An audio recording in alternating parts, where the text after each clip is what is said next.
Alright, so it's noon. I'm going to go ahead and start my live stream. I'm doing this live stream today to celebrate reaching 20,000 subscribers on YouTube. Woohoo! That's pretty awesome. I know that a couple of you are watching right now, and hopefully some more people will join us. What I'm going to do today is I'm just going to do a drawing and answer questions. I'm going to do kind of like a collaborative drawing where if you want to suggest a particular topic or subject or element for the painting that I'm going to do, I'll include that along with everyone else's suggestions. So if somebody says, I want you to paint a horse, and somebody says, I want you to paint a bird, then I would combine the two together. I'm going to try to make as many requests come together as possible in the same drawing. This might end up being multiple drawings, I don't know. Feel free to comment in the little comments area, and if you have any questions about digital art or drawing tablets or being an artist or making videos for YouTube or anything that you have a question about, feel free to ask. And if you want to get in early on the requests as far as what to draw, you can request a particular object or subject or a color, a texture, something like that. I'm not going to do anything that's going to be too elaborate because, you know, I wouldn't be able to do a really detailed drawing in any less than like, 8 or 10 hours, and nobody wants to sit here and watch this for that long. This is probably going to be about an hour, maybe 2 hours long. So, I'm going to have to keep it kind of simple. So what I draw is going to be probably in more of like a comic or cartoon style. So feel free to comment in. If I don't get any comments in the meantime, I'm just going to kind of start doodling until some more people show up, but I'm fairly certain that once this gets going, it'll be pretty fun. So again, thanks for joining me. I appreciate you guys taking the time to watch. It might be your lunch break, or you might be on the other side of the world, and it might be the evening for you. In either case, I'm glad you're here. So I'll just start doing some doodles here while we wait for some requests or questions. So I'm using Corel Painter 2016 today for my drawing, and the tablet that I'm drawing on is a Wacom Cintiq. In fact, if you want to see, I can show you real quick. Wacom Cintiq. Now I've gone and messed up my camera. Let's see, where was that? That was like over here. That's good enough. Okay, so I'm going to switch to the screencast mode so that you can actually see what I'm doing here. And as you'll notice, I added this to my live stream. There are now comments, so you can see in the recorded video after this is done what people are saying when they comment. This is going to be available later on YouTube as a recording, so you'll be able to watch it again or fast forward or rewind. But in the last one I did, it was pretty long, and I was, answering a lot of questions on air and responding to comments, but you couldn't actually see the comments in the video, so it kind of looked like I was just talking to myself. But now you can actually see those comments. And you'll also notice down at the bottom, if you don't know who I am and you want to check out what I do, there's a link to my website.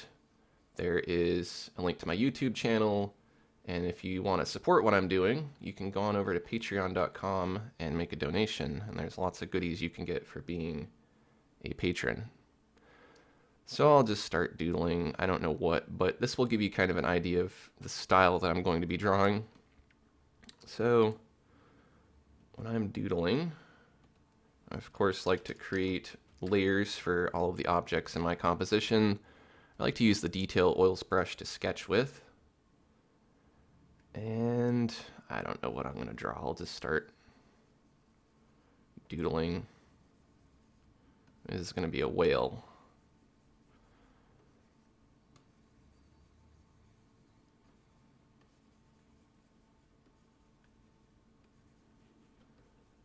And I think this whale is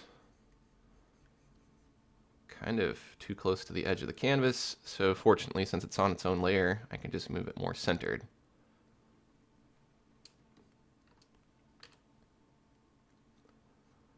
Give it some baleen.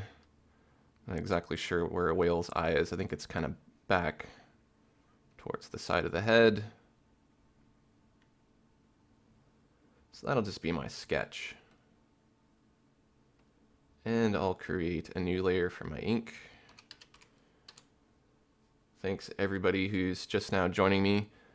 Just as a little recap, I'm going to answer questions from the audience. So if you have a question, feel free to chat in and ask. And I'm also taking requests for the drawing that I'm doing. This is just a doodle here, but I'm going to start kind of a collaborative piece if people want to throw out some requests for colors and objects and different things like that. I'll try to combine them together into a single drawing. So I'm going to ink over my sketch now, and this time I'm going to try really hard to just do some nice clean lines. Be pretty quick about these lines, because the faster you draw them, the smoother they will come out generally. You'll notice I'm doing them kind of in segments here. So my hands are kind of shaky sometimes, so it's hard for me to draw a steady line unless I do it really quick and fluidly like this. If I were to just hold my hand down and try to draw that line slowly, it's going to be pretty wobbly. The less time that your hand has to move, the less time you have to screw up the line.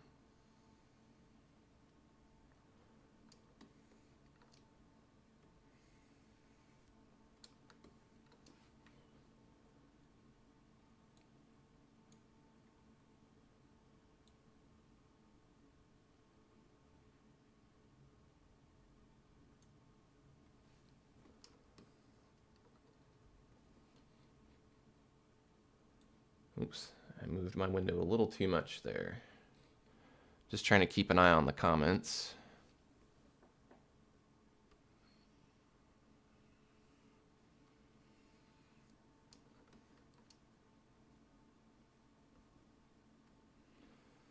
This is a special live stream to celebrate reaching 20,000 subscribers, so if you've ever wanted to ask me a question or request that I draw something, today is the day to do it.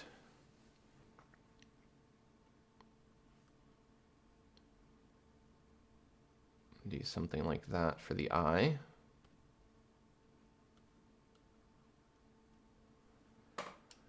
And then I'll have a little bit of the fin under here from the other side.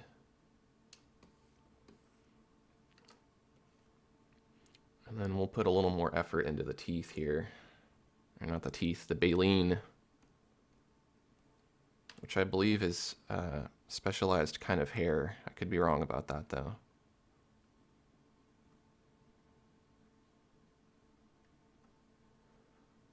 So it's kind of jagged, so I'm just going to make this kind of zigzag pattern. Now, unless you want to watch me draw whales all day, feel free to make a request in the chat box.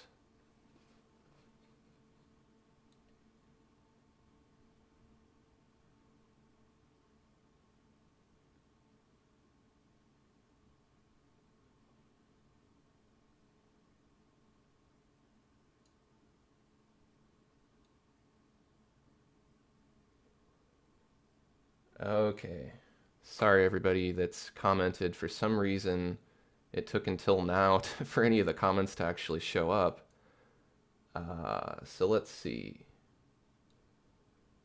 There is my friend Lawrence. Hi, Lawrence. Good to see you. I just watched Lawrence's webinar with Corel, painting a dragon, and that will be available on Corel Painter Tutorials channel for viewing later, and I recommend that you check that out because I learned a lot of cool stuff about drawing dragons. I like to draw dragons. I don't feel like I'm that great at it, but I used to draw them a lot when I was younger. I could probably find dozens of dragon drawings in my old artwork and sketchbooks. I'm just going to go ahead and catch up on the comments here since we have some. Timothy Dorcas says, could you do something that shows the particle brushes? So I will let's make a little set of notes here because I forget stuff. Particles. And he also says, congrats. Thank you, Timothy. Insert Gahir says, can you incorporate something that looks flowy into the drawing? Just looking at the really long fins on my betta fish. That would be cool. Flowing fins. I'm going to add as many of these requests as I can together into the same drawing. So I'll take a minute and see how many people make a request, and then we'll go from there. Sorry again for the slow start. I didn't think there were any comments. I thought I was just talking to myself, but there were other people here. Freak Style says, hi Aaron, hi Freak Style. Lawrence asks, how are you enjoying the YouTube live stream, finding it easy enough to use? It's, I'm learning because this is only like, I don't know, my 5th or 6th live stream. Isn't that cool? I can switch the camera. I just figured that out.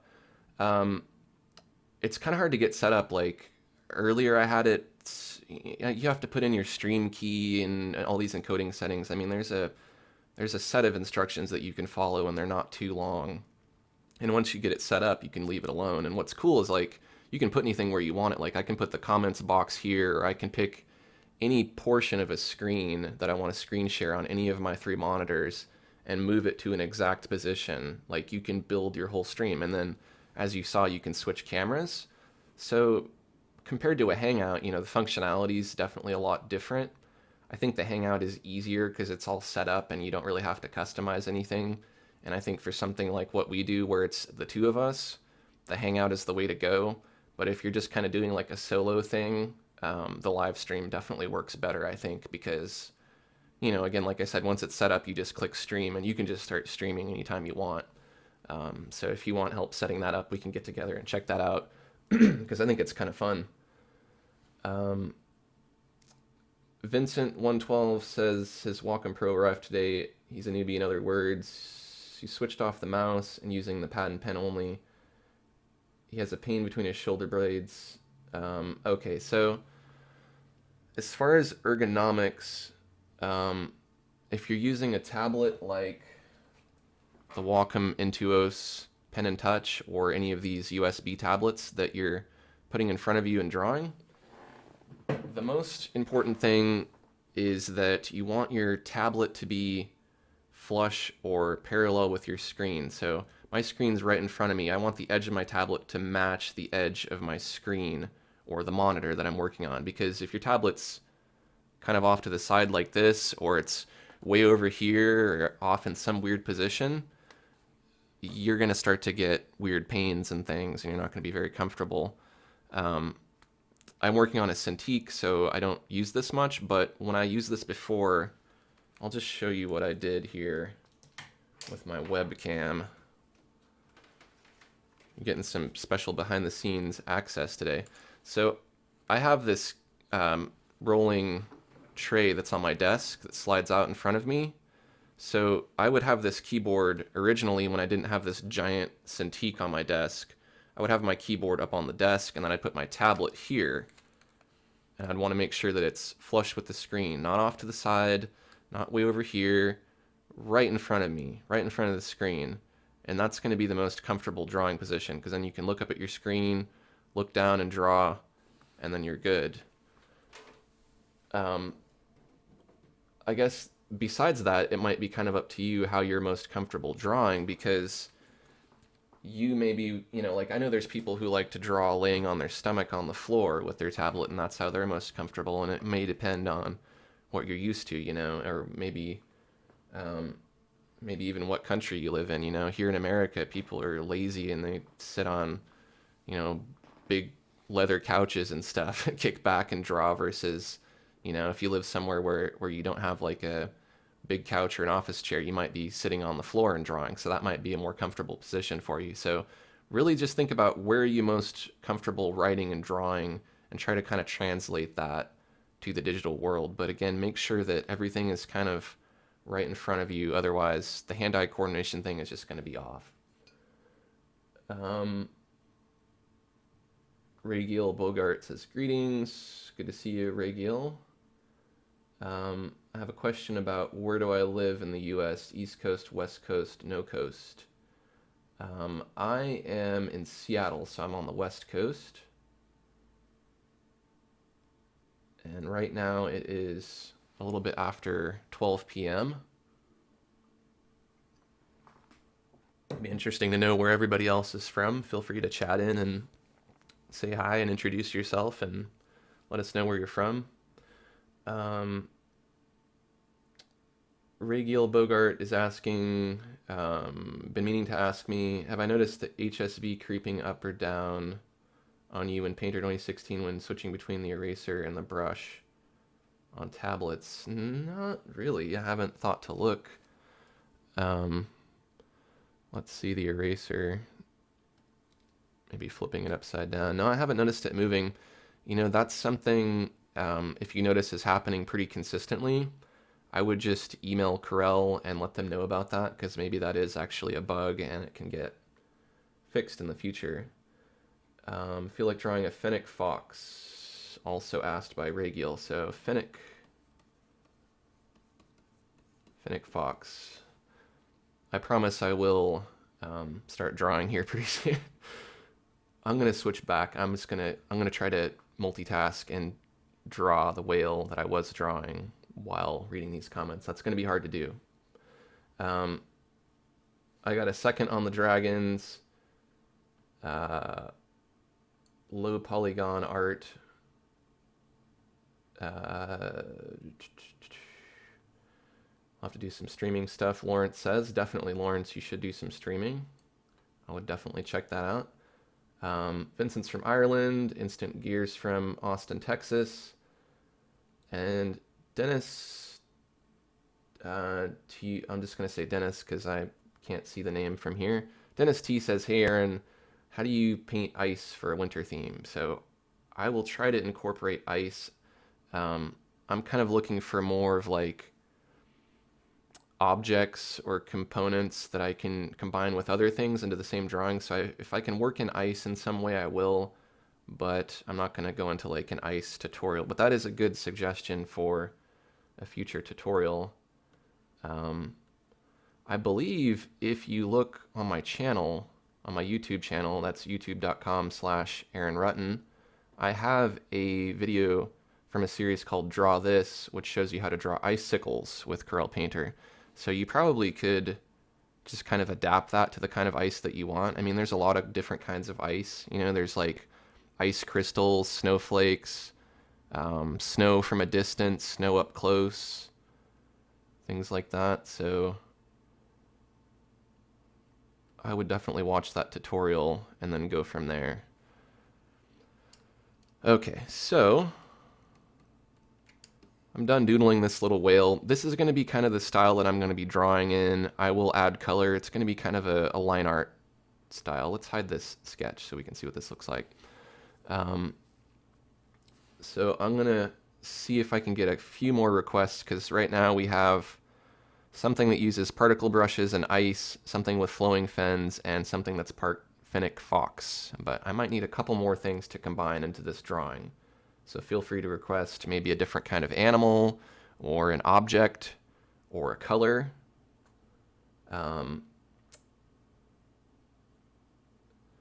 Ragiel Bogart says, you notice when messing around with green colors, the HSV shifted when switching to the eraser. I think that's what he or she is talking about. Yeah, hopefully it does get patched. I haven't noticed it, but you know, it's probably because I wasn't paying attention to that. I don't really use the eraser very much on my pen or the eraser tool. You know, I mask sometimes, or I smudge things around, but yeah, very rarely do I paint, because I like to move forward. I don't like to move backwards, so I don't tend to do a lot of undos or erase. Crazy A Whoopers from Pakistan, awesome. Marcy Potts is from Chimacum, Washington. That's pretty close to where I'm at. I'm in Seattle, Washington. Crazy A Whooper wanted to ask, is it worth it to buy alternative Cintiqs that are cheap, like some of the Chinese ones? This is a very controversial subject, because I don't think I've gotten so many likes or dislikes on one video as I have for some of these videos where I review those tablets. You can actually watch a video on my channel where I was asked by one of these companies to review their tablet, and they sent it to me, and I hooked it up and I tried it, and I went, no way. Like, there's no way I can just, I could just say, yeah, okay, it's a tablet, buy it. And they would have, paid me for my endorsement and whatever, but it wasn't worth, what they were going to, it isn't worth any amount of money for me to tell somebody to buy something that I think is a piece of junk. And you could probably get away with using those tablets. I'm not saying that an older me wouldn't have used that tablet and wouldn't have appreciated it, because you know what? In some ways, they are decent tablets, just like the regular USB tablets are decent. But when you start to get into being a professional, and when you start doing work for people and for money, and you have deadlines, and it becomes like a living rather than a hobby, you're going to want something that works really well. You're not going to want some janky thing that's going to make weird noises when you draw on it, or something that's not going to work out of the box with the drivers, And if you watch that video and the series of videos I have on it, I'll explain all of those problems that I had with that tablet. They're not cheap. They're what, $500 or $600? So that's a lot of money to spend on anything. And these tablets, these Chinese tablets, these imitation tablets, when you look on the website, if you don't know anything about tablets, it's going to look just like a Cintiq, and they're going to say it draws and it performs just like a Cintiq. Superficially, yes, it does, but there's big differences. Like when I draw on my Cintiq 24, an official Wacom product and not a knockoff, the screen is kind of grainy. I don't know if you can hear that, but it's not making any squeaky sounds. It sounds kind of like you're drawing with like a felt tip marker on paper, and it feels smooth. The texture kind of grips your pen a little bit. Versus the Chinese tablet that I used, when I drew on that, it squeaked. Like the pen made this chirping, squeaky noise. I would not want to listen to that as somebody who draws all day, every day. The screen was really glossy, like a smartphone or an iPad would be. I've got lights in here because I like it nice and bright. If I had glare all over my screen, that would be another annoyance. So I guess what I'm saying is, if you want to try sticking with one, or you want to try starting with one of those imitation tablets, I don't think there's anything wrong with that. But if you're looking for something that's going to be a little bit better for a professional, or really just hold up long term, you're just going to want to get a Wacom. And if you can save up $500 or $600 or $700, you can wait another year or another few months and just buy a Wacom tablet. Get one used, get one refurbished. They're a lot cheaper that way. As far as the regular USB tablets, those are kind of different. I think as long as it has pen pressure, it's going to work. But the tablets with the screens, there's a pretty big divide there. So that's kind of my 2 cents on that. Purple and fiery colors. We got a suggestion. I'm sorry, I'm ranting about stuff. Oh, my handwriting is horrible. Here, I'm going to use my eraser. That's the one thing I don't like about the eraser. When you flip it over, it changes to an independent brush size, and a lot of the time it's too tiny. And then I don't want to have to go up here and change it. So purple color, I'll just put that. I'm going to switch back. I thought this multiple camera thing would be cool, but then I'm going to forget to switch it every time. Instagear requested the purple and fiery colors. A female ice hockey player by Vincent. Here's a cool story. One of the girls that I went to school with, I wasn't really friends with her. I probably didn't ever talk to her because I was kind of shy in high school. Actually, it might have been middle school. Was really into hockey and would dress like a boy to be able to play with the boys to play hockey. And I always thought that was really cool in middle school. And then I found out later that she was actually in the Olympics on the American ice hockey team. So that's pretty awesome, I think. Because I don't know a whole lot of people who I went to school with that were in the Olympics. So that's pretty cool to have something that you're that interested in at a young age and then just stick to it no matter what. Even if people are trying to discourage you from doing it, who cares what they think? Just do it anyways, and you'll end up being in the Olympics. Dennis is from the Netherlands. Awesome. Good to see you, Dennis. Artist, that's a good generic name. Artist says, could you draw an eagle? I can't draw an eagle, and I have drawn an eagle. So because of that, I'm not going to draw an eagle, but I will add eagle wings to this drawing because I have a whole tutorial on my channel about, well, it's not a full body eagle, it's an eagle head, but that's a start. Regal has a comment. I'm going to answer a few more comments and then I'll go ahead and start this painting, I promise, because that's what I said I was going to do with this stream, not just run my mouth. Regal Bogart says, the way I see it with Wacom, more often than not, you get what you pay for. If you stray from them, get ready to fight said tablet until it's working properly. Yeah. And to be fair, you can find comments online about how Wacom tablets, have problems too, but it's a lot more rare that you're going to see something like that. A lot of those things are kind of for like older tablets, or it's a situation where somebody on an older computer is trying to use a newer tablet or vice versa. Wacom has they put out a new driver like every month or two. They have an archive of older drivers. So the chances of you having a real problem with your tablet are pretty slim. A lot of the times it's user error. Like people didn't read the instruction manual, so they didn't install the drivers, or they didn't plug the tablet in, or something is wrong that can easily be fixed. And Wacom has tech support in probably just about any language that you would think of in countries all around the world. Whereas these Chinese manufacturers have tech support in China, and it's like one person, and unless you speak Chinese, you're going to have a little bit of difficulty communicating with them, which in my case with the tablet review, we had an agreement that was, if I do this review of this tablet, if I like it, you'll pay me X amount of money and that'll be my fee for doing the review. I sent the tablet back and told them I didn't want any money because I wasn't going to do the review. And I actually paid out of pocket like $56 to send it back, which they agreed to compensate me for, and they never have. So that's another thing. People in other countries can take your money and there's nothing you can do about it to get it back in some cases. You could have a lot less risk going to your local Best Buy or your local retailer and buying that tablet and getting a receipt. And then if you have any problem with that tablet, you take that back to Best Buy and you say, give me my money back, Best Buy. And they'll go, okay, here's your money back. Versus if you buy something through PayPal online and it's a from a foreign country, there's no real legal recourse that you can have to get your money back. If they take your money, they take your money. I'm not saying that that's what they do, because obviously some people buy the tablets and are happy with them. But in my case, I got jacked for $56, so can't recommend them for that reason as well. Comics Legend says, thanks for sharing all your knowledge. No problem, Comics Legend. Always happy.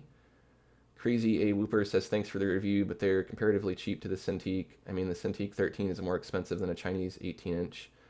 Yeah, but I mean, it isn't the amount of inches. You got to look at it like there's these bullet point things that are going to make you want to buy the tablet, right? These are the selling points, and they're going to say the screen is this size. It has 248,000 levels of pen pressure.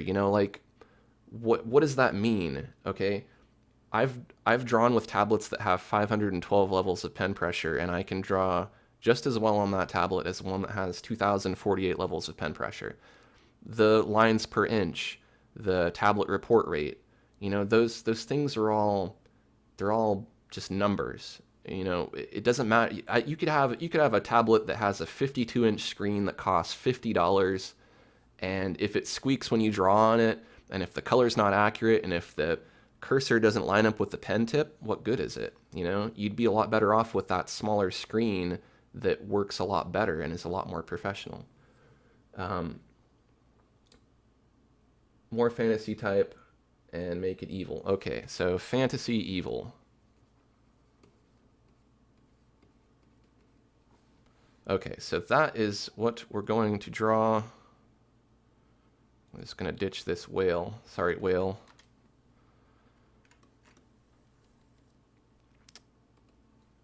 Call this list. As promised, I'm going to do some drawing now. Okay, we've got our list.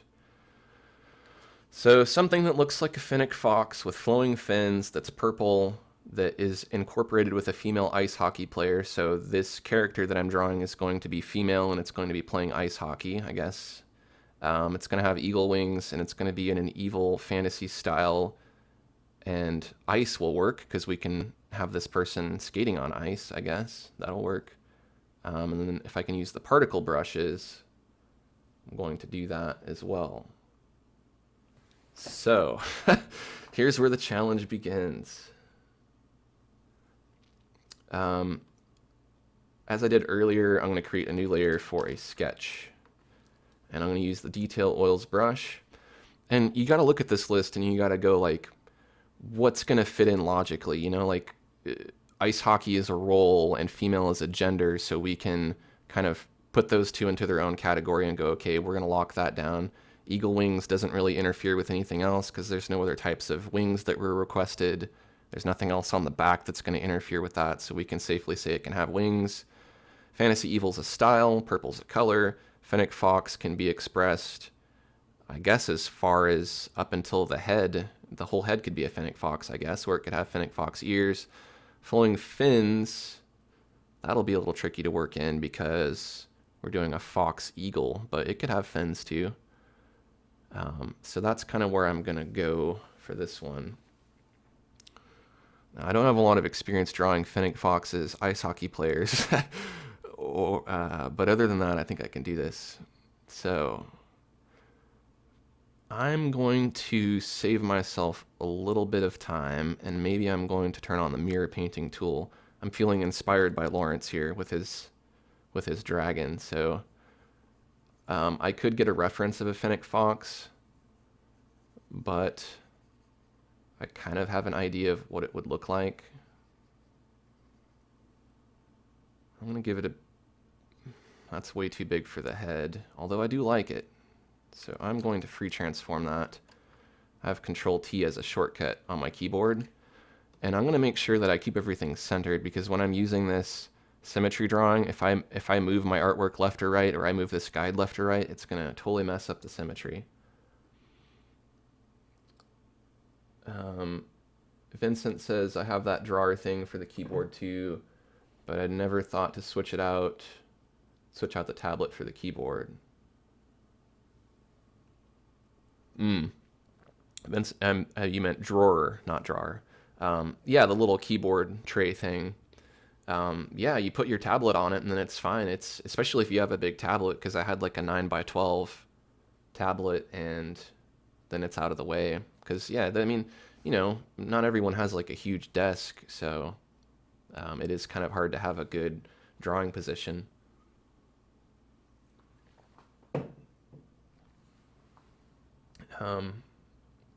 Phoenix have really large ears with small heads. Yeah, I agree they do. You know, again, I'm not much of a wildlife expert, so forgive me if this isn't like super accurate as to what a Fennec Fox would look like.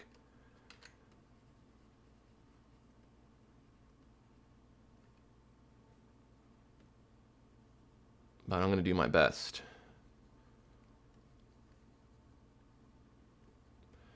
I'm interested to know what you all think about these live streams. Are you watching other live streams? Because I know it's kind of mostly for gaming, but I want to start getting more into these and do more of them.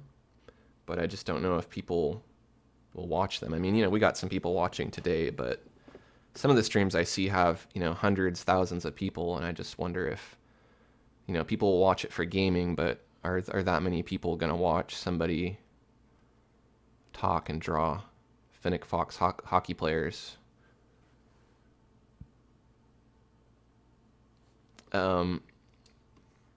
Okay, so that'll work for the sketch for the head. And then if this is a hockey player, should be wearing some kind of hockey helmet thing, but that's going to get in the way of the ears. So this is just going to be a badass hockey player who doesn't need a helmet. And I'm going to try to make this look female as best I can. I know male and female foxes look pretty similar, and I don't want to impose any kind of like gender cliches on this fox, like lipstick or mascara. So we know that it's female. It doesn't have to have any of those stereotypes. Um, let's see what we can do about the body now. Hockey player. Never drawn a hockey player. You know, that's one thing I can say I've never drawn. I have owned a hockey jersey. I don't really like sports or hockey. I used to when I was younger. I used to be really into like basketball, and I had a bunch of cards. You know, I collected cards and I played sports for fun, but I was never really that good at it. But I had this Chicago Blackhawks jersey that had a big Native American face on it, and I'm part Native American, so that's why I got it. I thought it was cool.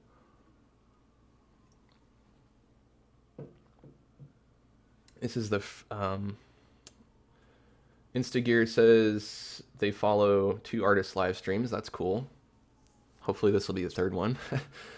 Crazy A Whooper says this is the first time that they're watching a live stream and they love it. They like talkative people. That's kind of the tricky thing. The first few that I did, like, I felt weird about talking because since you're not looking at somebody or no one's talking back to you, you kind of feel like you're talking to yourself, and it's weird. Feels kind of creepy. I was doing that on Twitch for the first few, and it might have just been the way that I set it up where I wasn't really watching. I guess nobody was really watching or commenting, so that might be it. But on YouTube, it's easier to connect to people who already watch my channel anyways. And a lot of the times people who watch my live streams are people who I know, who I'm familiar with, or new people. And once the chat starts going and like people start talking or chatting in, then it's really easy to be talkative. In fact, as you can see, it's too easy because I'm doing more talking than drawing. But I think that's good because, you know, I could just sit here and draw and do my thing, but it's kind of boring.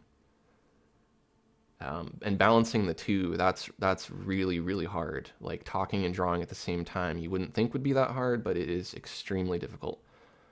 There's going to have to be some asymmetry here for the hockey player, because I'm going to have the hockey player holding a hockey stick, probably. So because of that, I'm going to not draw the arms at this point. And I'll turn off mirror painting mode later. Flowing fins, eagle wings. So this might have to be like a mermaid ice hockey Fennec Fox to put in some fins, because there's nothing that says the legs have to be Fennec Fox, so that's what I'm gonna do. And because there's gonna be asymmetry, and don't worry, she can skate, she can swim on ice. I'm gonna have the tail going off to the side, so I'm not gonna draw that in yet either.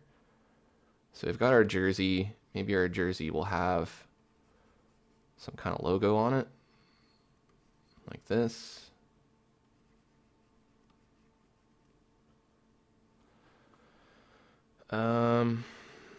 We'll just put in a few little scale things, just indications. This is just going to be a sketch, so it can be sloppy for now.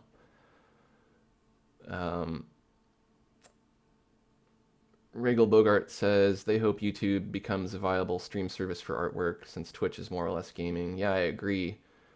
Yeah, this could, I mean, people have already been doing this, you know, for a while on Twitch, but it isn't like gaming is probably always gonna be way more popular than art, you know. I mean, I hate to say that, but probably a lot more people are gonna play games than are gonna do live streams or watch live streams. But it could become a thing, you know. It could be something that helps people get more interested in performance art or art in general. And that's what I'm all about. That's why I have a YouTube channel, because I want people to know how cool digital art is, you know. Like when I discovered it, I thought it was awesome, you know. Like that's for me. That's what I want to do. That's my medium. And you know, if I can help other people discover that, or help other people get past frustrations or figure out how to be a better artist, you know, that just makes me feel good. And it's good for the arts community as a whole, I think, for artists to share their work and share their techniques rather than hoard them and be like, this is my technique, you know, this is what I do, I'm going to keep it to myself and be all unique. Because, you know, you can't, for the most part, you can't do anything new. you can't really be unique because everything's already been done by somebody, in the classical period who had so much time and so many resources and so much money and so much skill that they're just going to smoke anything you're ever going to make if you're looking at being an artist from like a skill standpoint or a real ability to accomplish realism standpoint. That doesn't mean that you can't be successful, because you can be a cartoonist and not draw anything realistically at all and you can make a ton of money. So it's just about doing it. Some people find reasons and make excuses why they can't do it or why they don't stick to it, and those are the people who aren't successful. The people like the friend I was talking about earlier who kept playing hockey, it took her to the Olympics. I'm gonna catch up on comments a little bit here. Comics Legend is working from home, so they got to check out the stream. That's awesome. Yeah, I know it's hard to pick a time to do these streams because I don't know, I could take a poll or something, but I have a feeling that my viewers are from so many different places around the world. There's not really going to be a consensus, so it's probably just better to do them whenever I can do them. Artist suggests I could have a guest and then more people will watch. In-person guests, yeah, I'd like to do that. I have some artist friends who I could have in person. As far as live streaming, I don't think it's very good for having multiple people across the internet. That's kind of more something that I do in a Hangout. And if you're not familiar with the Hangouts, I've done some with Lawrence Mann and Mike Meth and Jeremy Sutton and Torrin Thomas. And, that's something we try to do once a month or so. So you can definitely check those out. We have anywhere from 2 to 4 people at a time doing that. So definitely check that out. Instagear says, Picaro TV is a streaming service exclusive for art streaming, but it's pretty full of pornographic content. It's all blocked by default, though. That's too bad. It's like I've built up so much of a following on YouTube. I think YouTube is a good way to do the streaming. I don't want to have to start a new audience somewhere else. So I'll probably just keep doing it here. Vincent says what they do is record the live transmission and then put them on YouTube and that Apple channel. That's how the numbers climb. Instagear says, could have flowy things coming off of the arms or forearms. True, they don't have to be fins. They could just be flowy. A bandana could be cool. Hockey players wear bandanas, but those ears are kind of in the way.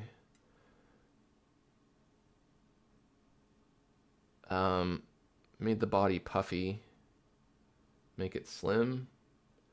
It's a big loose fitting jersey. Like hockey jerseys are big. So we could say maybe this is a more slender fox and under the jersey there's more of a curve, but the arms are ultimately going to be out, so the jersey's going to just trust me on this. I had a hockey jersey and that thing was big and broad and it was not flattering, and even if a very slender person wore it, they would still look like they're really wide.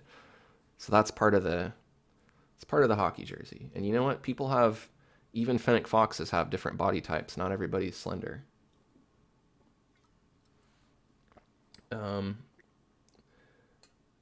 Dennis asks, do I draw only in Corel Painter, and what do I think about Manga Studio 5? I've had to get better about correctly pronouncing manga. I draw pretty much, I don't know, 80 or 90% of the drawing I do is in Painter, because occasionally I will use Art Rage for some things, and I bounce back and forth between Painter and Art Rage, and then Photoshop sometimes too. I have tried Manga Studio. It doesn't have all the features that they have in Painter, and the reason why I like Painter is because it has so much stuff that's so well put together. It works the best for me. But if I were going to make a comic book, Manga Studio would definitely be the way to go for making my word bubbles and my panels, because there's a tool that just makes panels like instantly, and then you can edit them. And same thing with the word bubbles. I'd have to draw that stuff manually in Painter, and it would be way less precise, and it would take way longer. So I would do all my layout, my text, my panels and stuff like that in Manga Studio, and then I would save that as a PSD, and I would import it into Corel Painter, and then I would draw my artwork into the panels. That's how I would do it. Um, Regal Bogart says, yes, Twitch assumes you're gaming. Even when I stream art, it asks what game I'm playing. Vincent's going to update their tablet. Cool. Soccer football jerseys. Yeah, this is just going to be a sketch, so don't worry. I'm going to tweak it a little bit here, and we'll get it looking good. So, oops. It's like when I'm looking at the chat window, if I hit spacebar to pan my page, I end up moving my window for my chat. Make sure I got everything here that I can out. Oh, the eagle wings. I want to forget the eagle wings.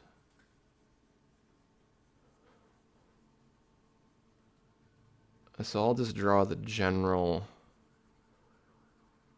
shape of these wings. I'm not that great at drawing wings.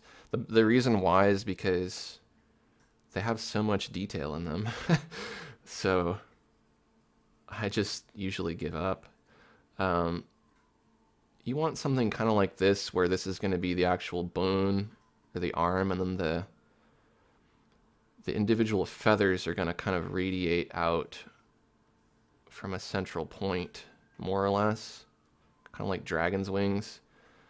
And because I don't want to spend all day drawing these wings, I'm just going to do them in more of like a comic book cartoon style.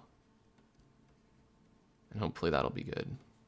You know, it's like someday I might try to do a more detailed, like actual painting or something on a live stream, but I might have to do it in parts. And there's some kind of like downy stuff here, and then there's like different layers of feathers that are overlapping. Again, this will just be a sketch, so it's going to be a little crude for now.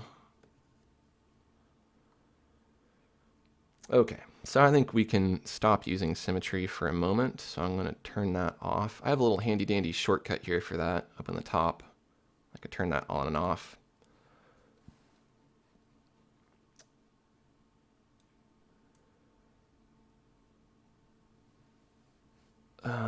Okay, so let's do the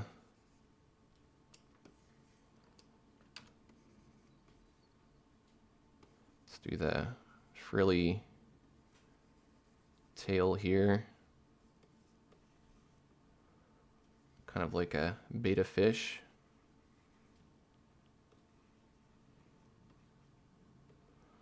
It's a little wrinkly. I might improve upon that a little bit later. I kind of want to do like a bandana, but I don't know how to do that with those ears. I don't want to change the ears because I kind of like them. Arms we need to do. So I'm just going to block those in.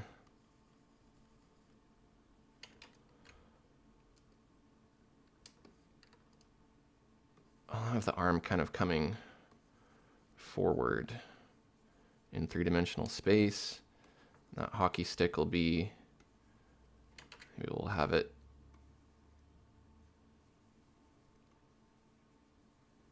kind of like that.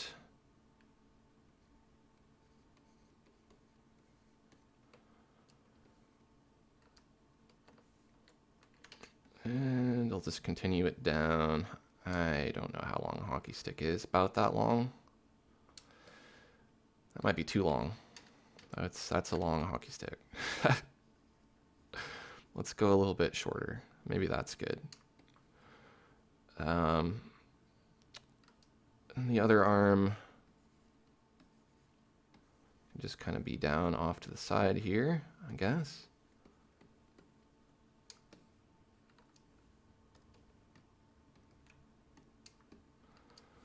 So that'll be, I don't like that tail. That's not a good tail.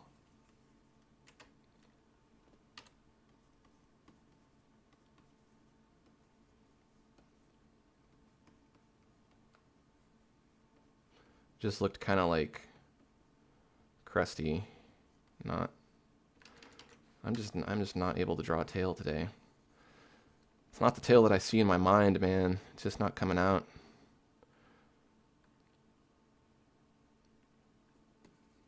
Maybe it's just this lower half just shouldn't be so symmetrical.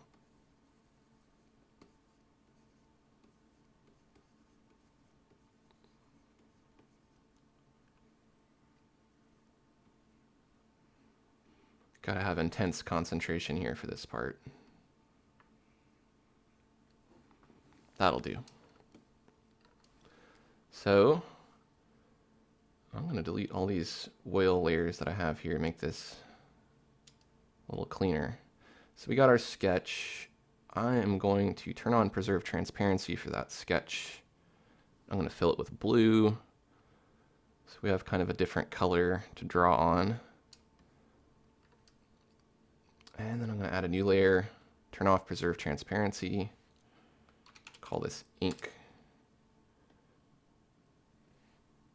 It's weird how time flies, like it's already almost an hour. So obviously this is going to go more than an hour. We'll say it's going to go 2 hours so that I can finish this piece. It's like you start doing the stream and you start drawing and talking, and then you're like all of a sudden your time's up and then you got nothing done. I got a sketch done though, and I can ink this pretty quick. Coming up with the idea, that's the hard part, really.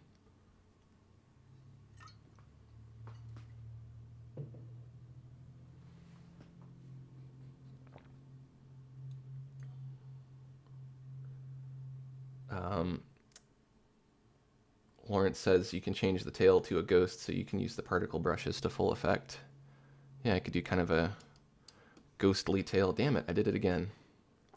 Sorry, I keep hitting the space bar and it keeps moving my live stream window. You'll see it in a minute. A little thing down there in the bottom left will move. And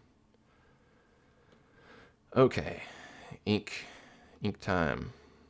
And turn down that sketch a bit. So, because I did some of this with the mirror painting tool, I can turn that mirror painting tool back on, save myself a bit of time with my inking. I'm going to do a thicker line than that. It's helpful sometimes to pay attention to what diameter your brush is when you're inking so that you have a consistent line width if you want a consistent line width. So I'm going to write down 8.0 or 0.8 if you're looking on the other side. That'll be my little reminder of what point size I'm using in case I switch brushes and I end up with something different.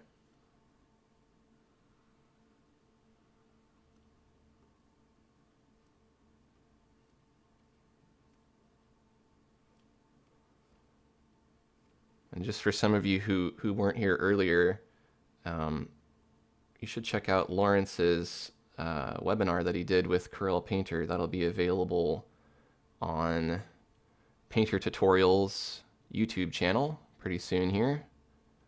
And I'm sure if you follow him, Lawrence Can Draw, or you can look up Lawrence Man, I'm sure he will announce it when it's ready as well.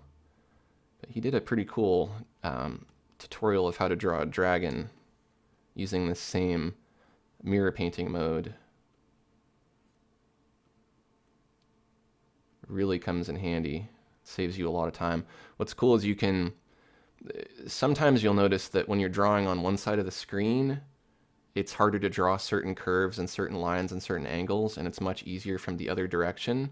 So sometimes I'll prefer to draw on the left side, and then if something's not coming out the way I want, I'll draw on the left side and vice versa.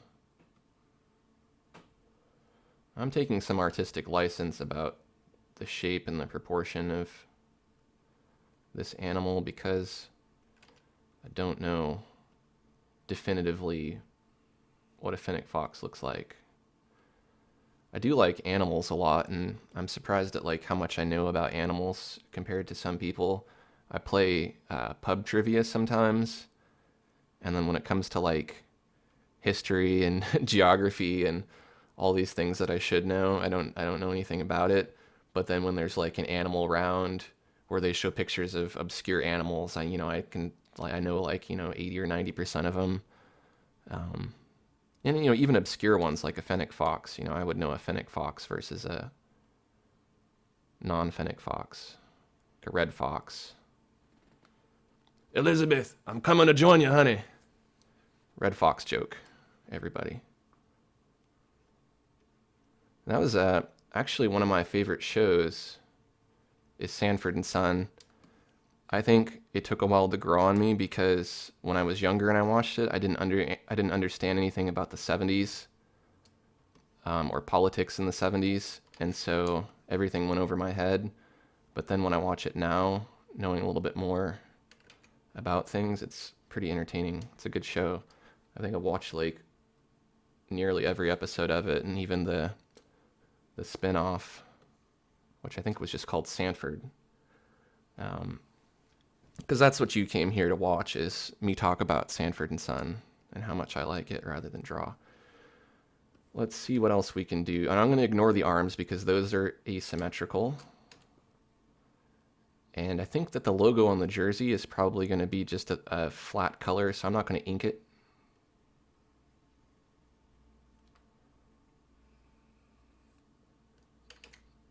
You notice I don't undo that often, but you know, if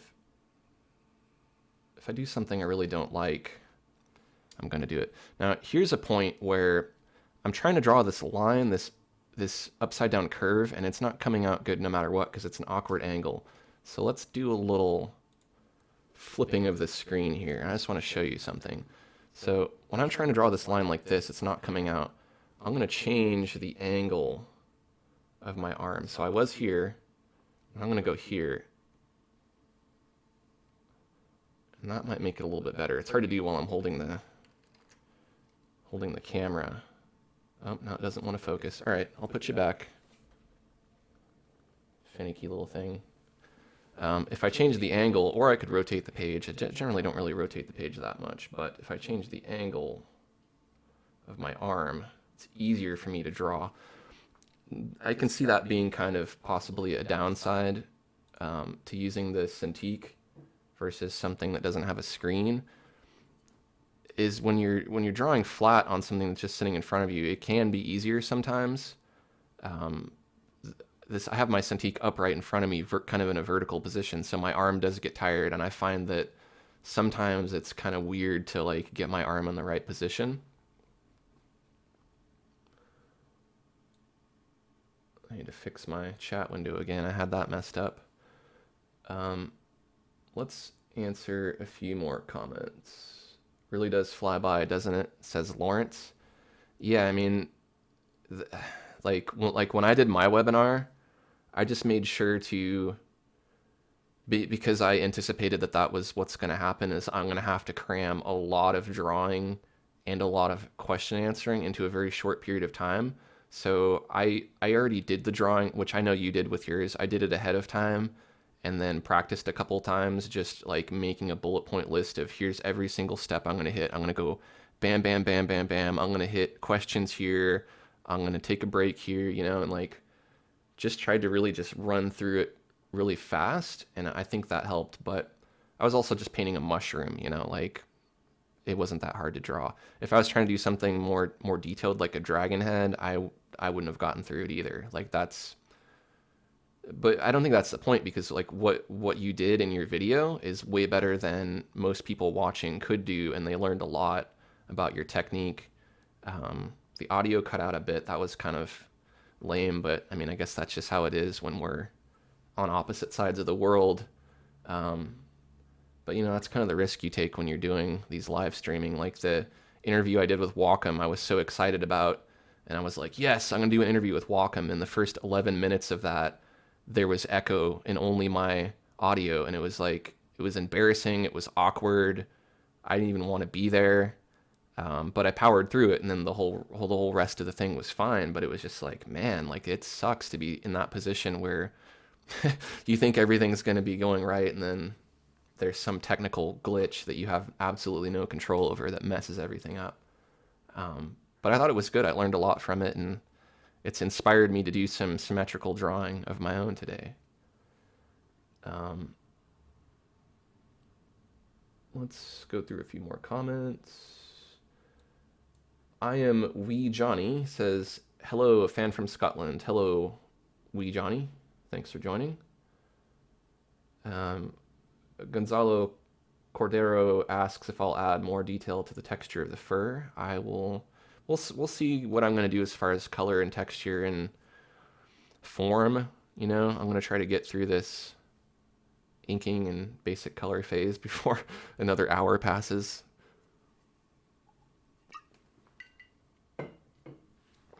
I'm running out of water too. Starting to dry up. I did it again. Keep moving this stupid window. That's one of the consequences of talking too much is your mouth dries out. It's your mouth's way of telling you to shut up and start drawing more. I hope nothing... Oops. Oh, yep. Symmetry's on. Can't do that. I can do this part of it, though. And then the wings, of course. We can do those.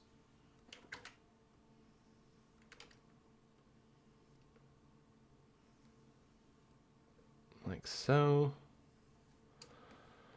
Now, I don't remember exactly when I started talking about this. It might have been at the beginning when I was drawing the whale, but for me, when I'm drawing these lines, faster is better. The quicker I draw them, the smoother they come out generally. I do a lot of inking in my sketchbooks with real ink, and I just draw in ink. I don't even do a sketch first. I just draw from imagination. So I've gotten really good at like the hand positions and the smoothness. A lot of the times it's having a little bit of friction with your hand resting on your tablet or on the paper. That'll kind of help stabilize things. I'm drawing kind of more with my arm rather than with my wrist. So what I mean is like a lot of people will draw moving these fingers here, this part of their hand, and that's fine for smaller things, but when you're doing big lines, your hand will kind of wobble too much. When I'm drawing straight lines or curves or anything that I want to be smooth, I'm trying to keep all this area locked from here all the way up. And then when I'm drawing with, it's my elbow. My elbow is the center of rotation or the axis point where I'm drawing. So then I get really nice smooth lines because this is all stable here. So it's less area to move around, I guess, is kind of the way to put it. When you're drawing from your wrist or from your hand, your pen can kind of go everywhere. When you're drawing from your elbow, it's more stabilized. So that makes a huge difference. And having a nice big screen helps you to have more gesture space. Okay, so that, well, we got to do some more detail on the wings here. I was going to say that is all I'm going to do for the inking that is symmetrical, but I'm wrong about that. Now again, as I said, I can't spend forever doing these wings, so as much as I would like to really impress everybody by doing some detailed wings that take me 6.5 hours to draw, I'm not going to do that. Someday I'll do it in a tutorial. I'll give my eagle head a body in another tutorial. But for today, this will just give you an idea of how to draw things not realistically, in more of a cartoony sense. And that really helps because then you understand the principles of a wing. You know, like whether this is shaded realistically or not, I still know enough about wings. You know, this might not be super anatomically correct, but I know where the general bone structure is and the scale of the feathers and the type of the feathers and where they're located and which direction they go and what their quantity and scale and sizes and all those things. So if I was drawing later something more detailed, I'd still be able to use all those observations.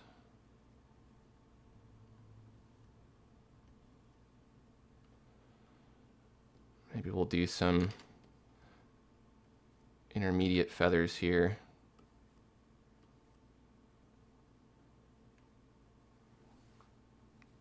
All right.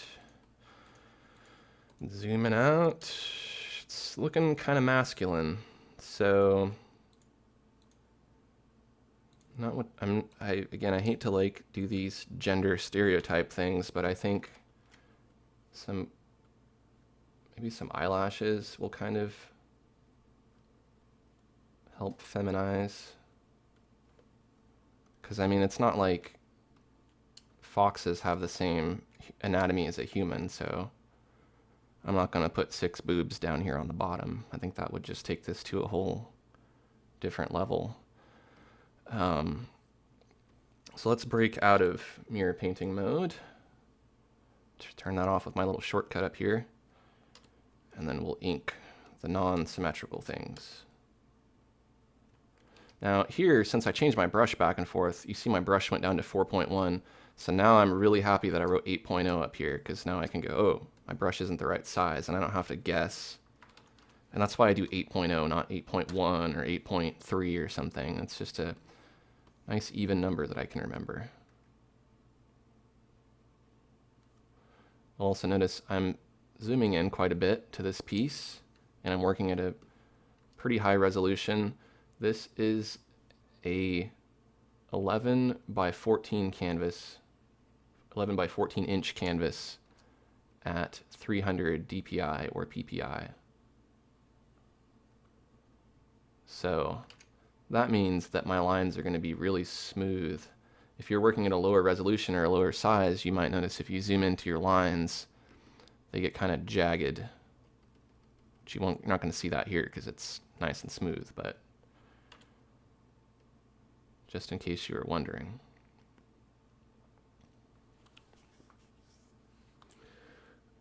Let's see if we have any more comments here.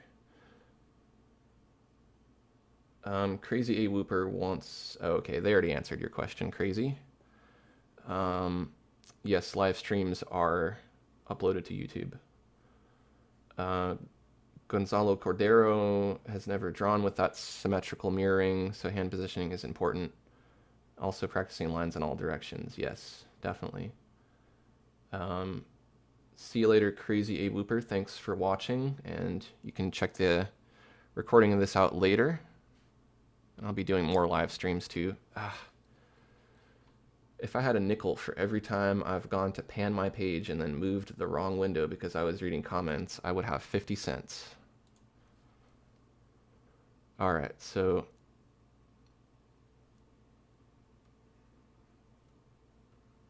I'm gonna do the arms here. You'll notice I've drawn enough hands to where I've kind of gotten down, you know, the general hand shape, but I'm not really like an expert on drawing hands, so this is gonna kind of be good enough. But basically what I've done is I'm thinking about the hands as a three-dimensional shape. So you could think of this as like one plane, and there's another plane here, and it's kind of a cube that's kind of being viewed isometrically, and that helps me draw the hand. But I'm sure there's people who would look at the hands in some of my drawings and think they're pretty lame. Thumb's usually up there.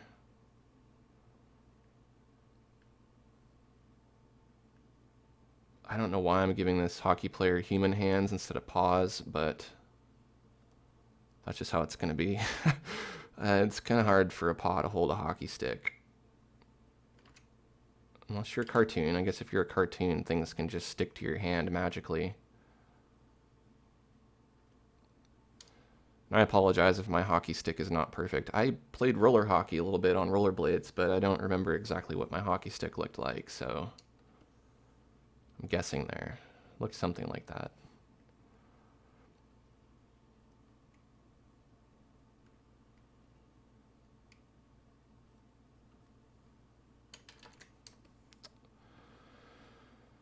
All right.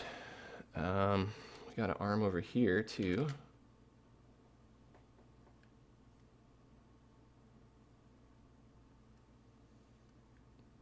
I have a feeling that these arms and shoulders are going to be a little jacked up.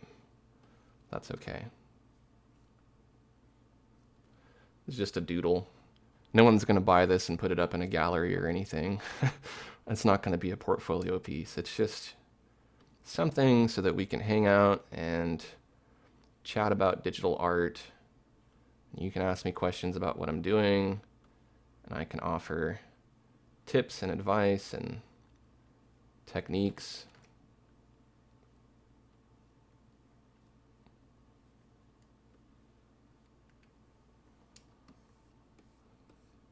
Now, I may tweak a couple things, like this hand is kind of small, I think, as far as the proportions go. This one on the left is obviously bigger because it's in the foreground. So I may cut this off and scale it up or something a little bit later, but I just want to get through the basic inking here. You know, you could use something like Adobe Illustrator to do your inking if you want it to be really smooth. I find it's just kind of more fun to do inking by hand, even if it is kind of a pain sometimes. Like here's another one of those angles where I gotta change the position of my hand. Doesn't happen that often, but there's some curves and things that are kind of difficult to draw. Man Ki Kong asks, what am I using to print? I don't make a lot of prints, so I'm not going to give you any kind of advice that's like, you know, here's the best printer or here's the best place to print, because honestly, like most of my prints have been through Zazzle, Walgreens. That's probably about it. I might have ordered through maybe a couple of other places incidentally. Spreadshirt I will recommend. Like if you want to make shirts, Spreadshirt is awesome. It's really easy to upload a vector graphic and make a shirt. Zazzle does okay printing, but some of the stuff you get can be kind of cheap, and it can be pricey because you have to pay for shipping. The quality is average. I wouldn't say it's exceptional by any means, but it is what it is, and I haven't had any complaints. Walgreens it depends on what you get. Like if you're going to get 4x6 photo prints, those are actually pretty good from Walgreens because they're cheap. You can usually get like a sale or something and get them for like 5-10 cents each, and the image quality is really good, and it's not ink on paper. It's like exposed through light, so they're more or less waterproof. The color is really nice. But then when you get into like their canvas prints, they have wrapped canvas prints. Those are kind of cheap. They're really matte. They don't have any kind of UV coating. But you know what? They're canvas prints and they're affordably priced. And for most people, when they're going to buy your print, they're not going to. The people who are buying your work as art collectors, the average art collector, is not going to care that much about whether or not the print came from here or there or whatever. Some people might, you know, but they're generally going to buy it for the image and they're not going to care, you know. It has this special spray on it and it was hand stretched and all that stuff. It's like, whatever. I mean, that's my opinion, you know, like I've never been about exhibition. I've always just, you know, been like, if my art's cool and people like it, then they're going to appreciate it. And I don't need to use special Dutch linen canvas. I don't need to use solid gold staples to stretch my canvas, you know. I don't need to use paint that's made from crushed up diamonds from, you know, I don't know. I'm just making this stuff up. But it's like some people are so focused on their materials. It's just, I don't know. It's strange to me. Probably why I don't have a lot of art in galleries, because I have a a sloppy approach to it sometimes. But I prefer to just draw, you know. I don't want to be a print expert. So I'm sorry I didn't really answer your question there the way you wanted me to. But if I had a suggestion of where to print, I would say print locally, because then at least you can go there and you can get a test print. And if something is not right, like the color is off or it's too light or it's too dark, then you can say, hey, let me fix this. Go into Photoshop or Painter, make that correction, and then go back to the printer and then have them print it again. And if it looks good, then do a bunch of prints. That would be my recommendation, regardless of who you print through. Patrick Dillard asks, is it better to have high DPI or low DPI? Oh, is it better to have high DPI or high screen resolution? I'm not exactly sure what that question means. As far as screens and resolution and DPI, if your screen is more high resolution, like if you have the Cintiq 27 QHD, or you have one of these Mac Retinas, or you have any kind of fancy higher DPI, higher resolution display, then DPI relates more to dots per inch of ink, which is a printing term, and it sometimes gets intermingled with PPI, which is pixels per inch, which can relate to printing, or it can relate to the pixels on your screen. So if your screen has a lot more pixels, like a standard screen uses a DPI or PPI of 72, whereas some of the newer ones probably go up to like, I don't know the exact numbers, but 150 or double or triple or quadruple that or whatever. So they kind of work together. Like whatever DPI you set your artwork to is going to define how many pixels per inch are in your artwork, or how many dots of ink per inch are printed when you print that artwork. The DPI or PPI on your screen is going to determine how detailed of an image you can see on the screen as far as the detail of the image quality. If there's a higher resolution or more DPI on your screen, you're going to be able to see finer, smaller, thinner little details than you would on a normal screen. My antivirus is outdated. Oh no. Little things popping up on my screen here. Personally, I'm using the Cintiq 24, which isn't a high-resolution screen, and I can't imagine that if I had a more high-resolution screen, it would make that much of a difference. You know what I mean? Like, if you're working on a really big piece with a lot of detail, you're going to have a couple of options. One is going to be to print it small, where people aren't going to be able to see all that detail up close, or to print it really large. But if you do a print at like 40 or 60 inches, it's going to cost you a lot of money. And even if you do have that much money to make that print, people are going to stand further away from it to look at it. So the only time that this high resolution stuff is going to matter is if you're really like zooming into something and looking at it really, really close. Then it might matter. So, that's why I'm not so eager to upgrade to like a really nice screen, because it's the resolution that you have if you have an HD screen is probably going to be good enough for years to come. And then another thing to consider is, like, even if you can afford a high resolution screen and you make all your art in high resolution, how many people that you show your art to are going to have a high resolution screen to be able to appreciate that? Not very many. Not everyone's going to have that capability. So I think about that when I'm making videos for YouTube. I'm all obsessed with like quality now because I have this nice camera and I want to show all these intricate details and spider webs and stuff. And then when I upload stuff to YouTube, it gets compressed, and then I realize even if it wasn't compressed, most people are probably going to watch it at 720 or 480 anyways, and so they're not going to see that detail. So why worry about it? Marius Ellefson asks, is there a way to smooth out lines in my line art? My own line art always has shaky hands all over the place. Yes. You can smooth out lines while you're drawing them, but not after they've already been drawn if you're working in Painter. If you were working in Adobe Illustrator and Vector, then you can always go to each anchor point and you can actually smooth it out manually, or you can use a smooth tool to smooth out an already drawn line. But that's only if you're working in Vector. If you're working in Corel Painter, what I would recommend is to look at the smoothing palette. That's available in the window menu, and then brush control panels and smoothing. And once that's open, I'm going to need to move this so that you can see it. You have a couple of options, damping and cubic interpolation. You don't really need to worry about cubic interpolation, but if you increase the damping, that's going to smooth out your brush a little bit more. So for instance, if I have it set kind of low, it's going to move the line a little bit more when I draw, versus more smoothing is going to just make it conform to a nice smooth line. Let's just show you what that does.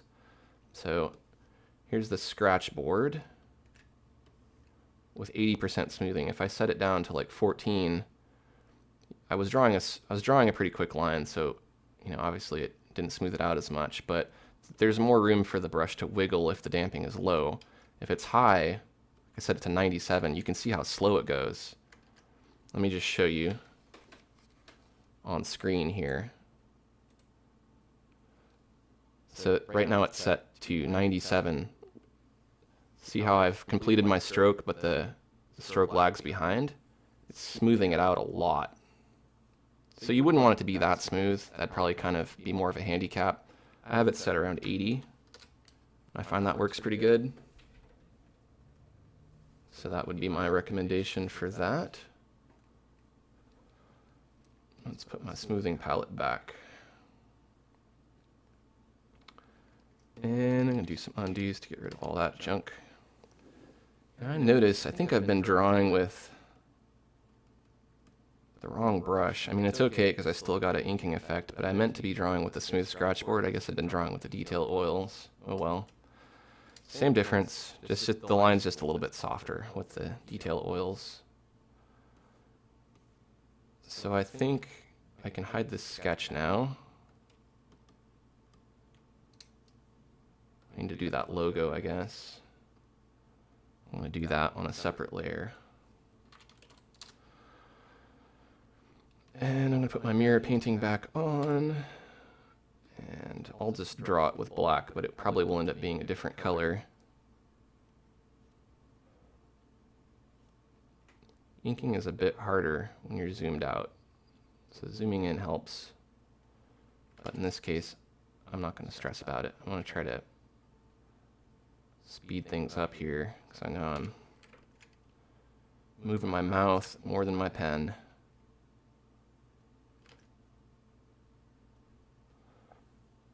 That'll be the logo. So now we can hide the ink. Oops, not the ink, the sketch. Oh, you're right. You can't see my screen. Sorry. I gotta remember to switch it back. Thank you for pointing that out, Manky Kong. That's the problem. It's the one downside of this is you can set it up to do all these fancy things like switch between screens, but then when the operator doesn't remember to switch the screen back, it's no good. But that's why I have you guys to help me out here. Keep me on track. I just drew a symmetry on the wrong side. I didn't mean to do that. Turn off mirror painting. And let's erase that. I didn't mean to put that in. That's okay, because I can just erase it.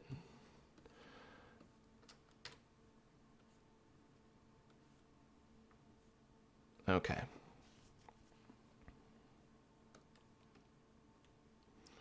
So I'm going to zoom out, see how we're looking. This arm here is unacceptably jacked up. I also notice I've painted some stuff here. It's like in my tutorials that I put online, I always edit out the mistakes, and so it's like it's hard to be doing this live. I can't edit out my mistakes. I'm gonna do some work. Logo. I just painted on the wrong layer too. Yay. That's okay. I'm gonna merge these layers. Speaking of mistakes, I don't like some of what's going on here.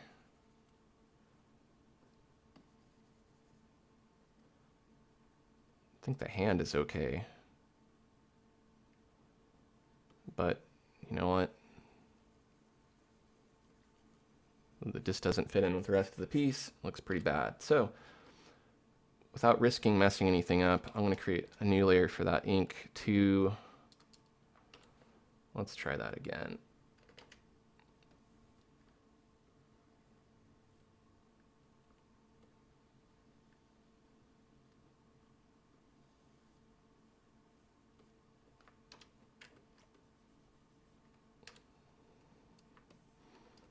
Let's have it kind of straight down off to the side here.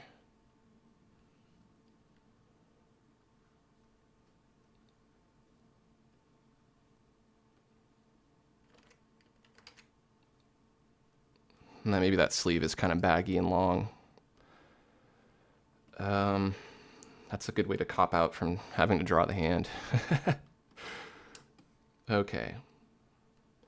So I think that it is bathroom break time, so I'm going to take a very short, like, minute break real quick.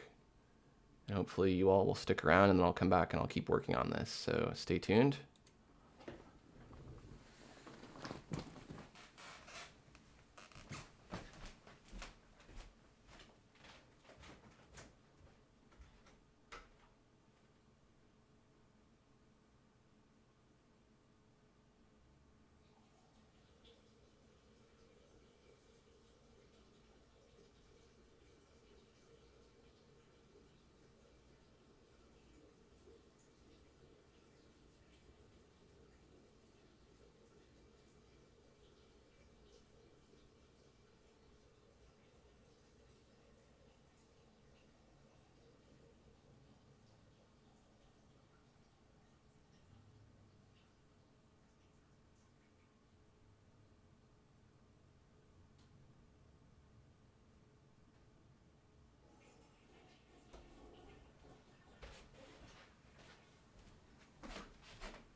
All right.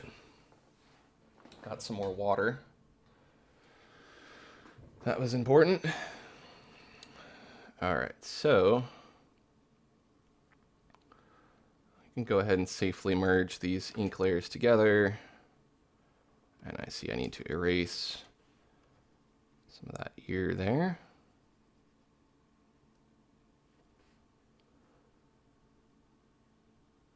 Let's catch up on comments here.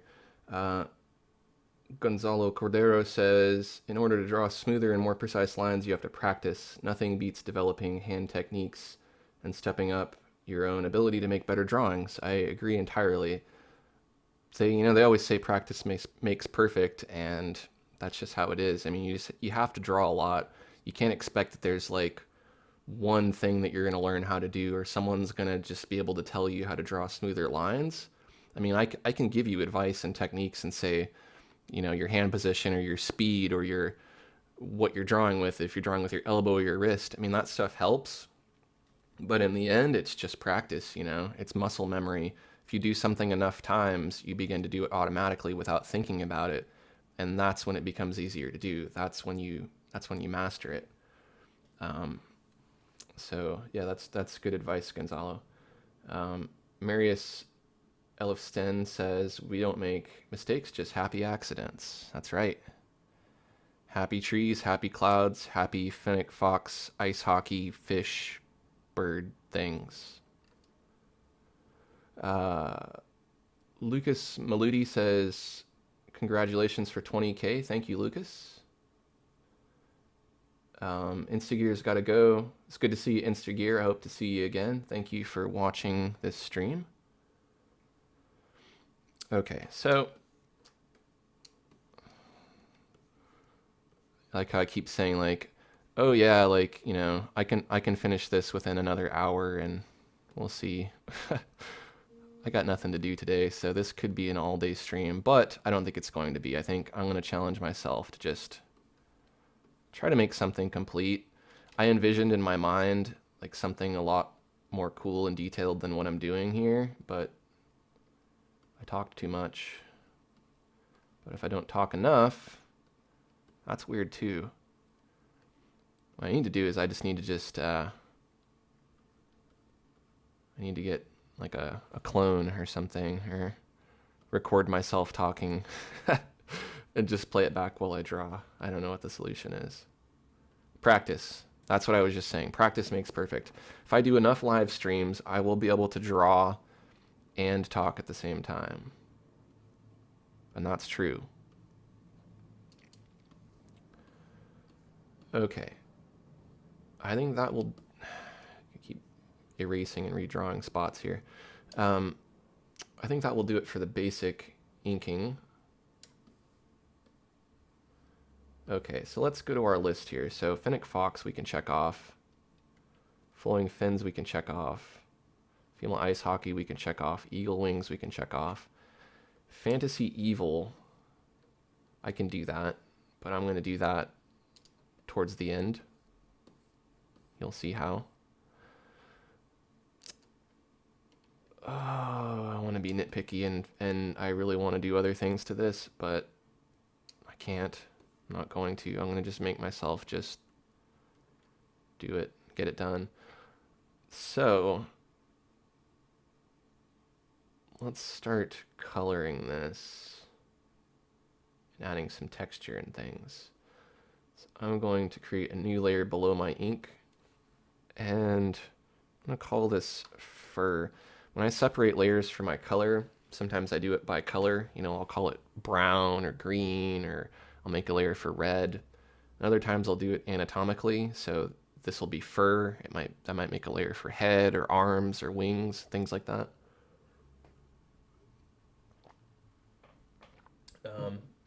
Lawrence asks, how long has it been now? I started at noon, so it's an hour and a half. And all I did was a sketch and like ink. I could have done this sketch and this ink in probably, I don't know, 10 minutes maybe, if I wasn't talking and or erasing things and then redrawing them like I keep doing here. Yeah, so don't worry, Lawrence. It's not just you. Like it's damn near impossible to draw and talk at the same time. But we'll get better at it. Especially when there's two of us. See, like I should have just had you do a hangout with me, and then we'd have each other's backs. Gonzalo asks, where did this drawing idea come from? At the beginning of this live stream, I took requests from the audience, and several people threw out some ideas as far as what they wanted to draw. And I'm sorry, Lawrence, I think you requested a dragon, and I didn't do that. But I did do some scales. So there's your scales. This lower half is a dragon tail. How about that? So yeah, yeah, as artist said, everybody in the chat room contributed. Regal Bogart says that they're drawing a Finnick girl, albeit they're not incorporating all the other concepts, finishing a work in progress. Cool. I'd like to check that out. If you want to share that on my Facebook page, you're welcome to. So we got fur layer. I'm going to create a few more layers. I know there's going to be a jersey, and then there's going to be a logo. There's going to be a hockey stick. There's going to be wings. There's going to be the tail. There's going to be the scaly body part. There's going to be the nose and the eyes, which I can put together, and probably the inside of the ears. So I have layers for all those things. So I'm going to do eyes, nose, ears, because the eyes and the nose and the ears don't overlap each other, and they don't really interfere with each other as far as being too close together. So I can separate those out, or I can combine them on the same layer, which I think I'll combine them on the same layer so I don't have 3 layers rather than just 1. And then logo, and then jersey. I'm going to try to get the order of these right in the beginning, so I'm making the layers that are in the foreground on the top of the layers palette, but I can move them around, so I'm just going to kind of put them out there. Fins, stick, wings. So wings need to be behind everything, we know that. The stick can be up in the foreground. Eyes, nose, ears can be in the foreground. The logo needs to be on top of the jersey. The tail needs to be below the jersey. So I think we're good on the layer order. Okay, so generally speaking, it's better to work from foreground to background, because if you go from background to foreground, you may end up painting things that are going to get covered up eventually. So you're kind of wasting time by doing that. But it depends on the piece, because some pieces it's just easier to conceptualize or develop the piece from background to foreground. So it really depends. I'm going to do foreground to background, and I might jump back and forth here. We'll see.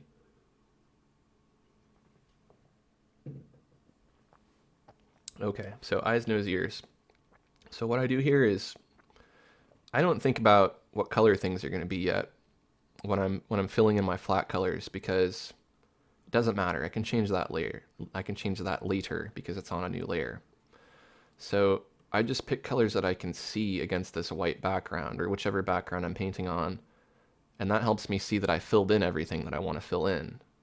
Because, what if I wanted those eyes to be white? Obviously, I couldn't paint white on white. You wouldn't be able to see anything. If I wanted them to be yellow, it'd be hard to see the yellow on the white, and I might not get it filled in all the way. But if I use this bright green, I can definitely see that. And then later, if I don't want the nose to be green, I can make it a different color just by easily changing it without having to redraw it. Let's turn on symmetry, because we're going to do these ears, and they are symmetrical, so I'm saving myself some time. Now, when I'm doing big shapes, the easiest thing to do is to just draw right along the edge and get the edge perfect, because you can fill in the center pretty easily with the paint bucket. Now, for some reason, this works really well in Painter, but it doesn't work that well in other programs that use the paint bucket. Like Photoshop, when I use this paint bucket, which is found over here, the shortcut for it is K, it doesn't fill all the way to the edge. There ends up being this like white jagged line that you can't get rid of. Another thing you'll notice is the paint bucket does not work symmetrically. I have to click on both sides. But that's okay, because that might be how you want it to work. But in the future, that might be a good option to be able to toggle that on and off. Let's go to the logo layer. Let's turn on preserve transparency. This logo, I think, is not... Oops, I didn't draw anything on the logo layer. But I do want the outline to not be an outline. So what I'm going to do is I'm going to go to the Ink 2 layer, turn off preserve transparency. I'm going to select that logo, and I'm going to cut it with Control X. Oops, cut too much. I'm going to use the lasso selection so I don't get anything I don't want. Cut that with Control X. I'm going to paste it in place. I've gone ahead and made a keyboard shortcut so that regular paste just does paste in place, because I usually want things to go back where I cut them from.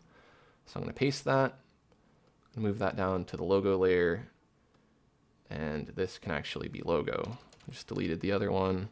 Turn on preserve transparency, and then I'm going to fill that with red, and then I'm going to switch to the paint bucket. I'm going to fill that. Now, strangely enough, I'm getting that weird line that I just said you don't get, and that's weird because like this is the first time I've ever seen this line. Maybe it's because I cut and pasted the layer. I don't know. That's strange. So I guess I have to do this Photoshop style and paint over that edge. You probably can't see this edge I'm talking about because it's like a 1 pixel edge where the paint didn't go all the way to the edge of the line that I was filling. So now I've got to paint over that. That's weird. The only reason why that happened is because I said it wasn't going to happen. And I think the eyes are a little too small, so I'm going to switch to the eraser. This will be one of the few times that I use the eraser. I'm just going to make these eyes bigger.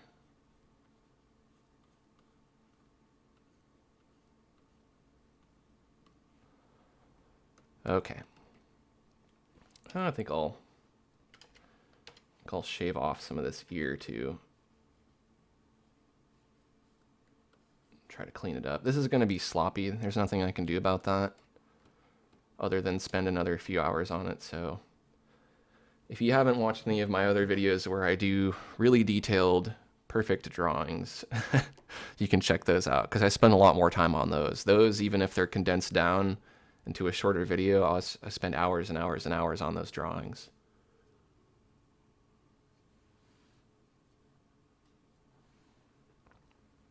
Lawrence says if I hit fill again, that line should disappear. And I did that, but it didn't, which I thought it would. So I think it's just technology making me look like I don't know what I'm talking about, pretty much. Because I bet you anything, if I stopped doing this live stream and I tried it again, it would probably be fine. It's like Heisenberg's uncertainty principle or something. If you're looking at something it acts one way, and if you're not, then it acts another. So we got our logo. We can go to our jersey layer. I'm going to need to just haul some serious butt here if I'm going to get this done in any amount of reasonable time.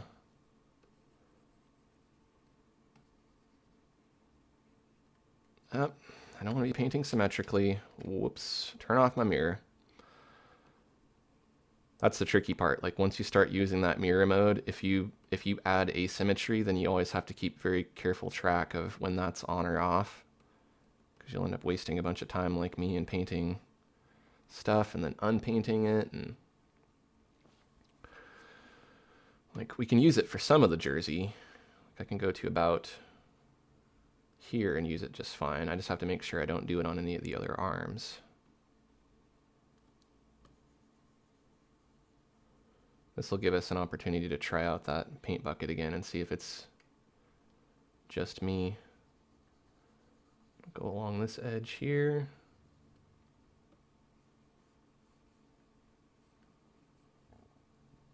Okay, let's try the paint bucket. Let's see if it wants to be our friend now. Yep, see, it did it just fine, no line. It's just maybe it has something to do with having copied and pasted that layer, perhaps. Maybe there's some functionality built in that makes it work that way. I don't know. So I'll turn mirror painting off, do the rest of the jersey. It's looking like I'm probably going to have to do flat colors and not do a lot of like detailed shading. I'll do as much as I can for this, and I will try to put in some ice. And don't worry, these aren't going to be the final colors. These are just, the jersey's not even going to be red in my mind. I haven't even thought about what color the jersey's going to be. Like I think in stages when I paint. I think about doing the shape first. What's the outline of the shape? If you turned even the most complex three-dimensional piece of art into a silhouette, that's the shape. Okay? Once you get that done, you can use preserve transparency to keep all your paint within that shape. In most cases, the outer edges of that shape are not going to change once you've defined it. You know, you could blend it later and manipulate it in different ways. But in my style of painting, whether it's three-dimensional or two-dimensional like this, I always do the shape first. I do the flat fills, then I add form to the shape. And that's just because that's how I like to work. When I started digital painting, there were tutorials out there, but it was just like people showing you how they paint, you know, and just going, okay, I use this brush, and then I'm going to do this and this, but they weren't really like describing anything about how to paint or what's the most efficient way to paint, you know? And so I just kind of learned through practical experience doing drawings for myself or doing drawings for clients that there are certain things that are efficient and there's some things that are inefficient. And especially when you're working for clients, you don't want to do it the inefficient way because you're going to take way longer and make less money, you know? You're going to be spending forever on one project. But if you can save time by working efficiently, you're going to bang stuff out, you're going to get paid more money, and you're going to be able to do more work for more people. So that's kind of why I do things that way. That's why I use a lot of layers. Because then if the client says, I don't like that jersey being red, I can change that layer. If the client says, I don't like the logo on the jersey, that's just a layer. It can go. It can be gone. But fortunately, this is my drawing, so no one's going to tell me, well, it's our drawing, I should say, and you did tell me how to paint it. But from that point on, you know, I'm not going to have to change anything because this isn't a commercial piece. Tail, we'll just pick a color for the tail. Doesn't matter what color. Go in here and just fill this in. Now, you can see since I painted the jersey first, I can paint behind that jersey. I don't have to worry about painting over it. So if I had spent all that time, if I'd have done the tail first, I might have spent a lot of time trying to make that edge perfectly straight, or not straight, but make it stay inside the line. And then I would have had to do that twice because the jersey is on top of that layer. So working from foreground to background saves you time. Time is money. That's what they say. And it's true. Time is money. And time is more precious than money. If you think about it, how many paintings do you want to do in your life? Do you want to do a handful of paintings that take you forever to do? Or do you want to get really quick at painting which doesn't mean that the paintings aren't going to be good, and it doesn't mean they aren't going to be detailed. But if you can get quick at painting, you can do a lot more paintings. You can express yourself more. You can help more people enjoy art. You can help more clients. And that's what it's all about, I think, in my mind.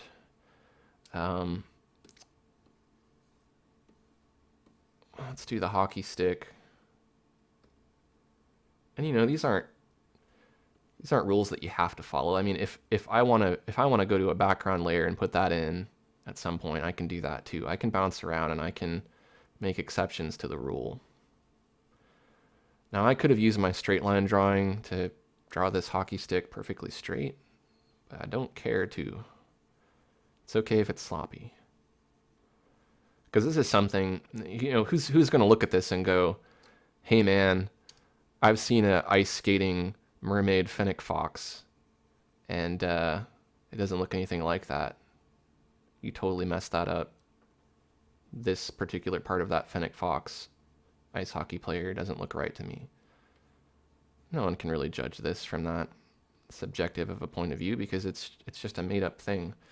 And that's why I like drawing this way sometimes, because then I'm not gonna, you know, people aren't gonna critique me as much. Like when I do something that's more realistic, people will pick it apart and they'll go, you know, that seagull carrying a bag of groceries, its legs are bent the wrong way. Seagulls actually have blobbity blah anatomy that, you know, makes their legs bend this way. And it's like, come on, dude. I'm just painting a bird carrying a bag of groceries.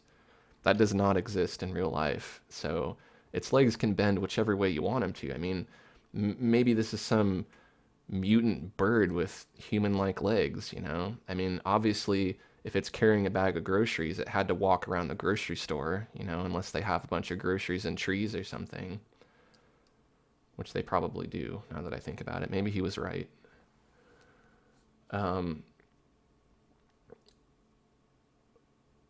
Save you drawing it out. Bless live stream.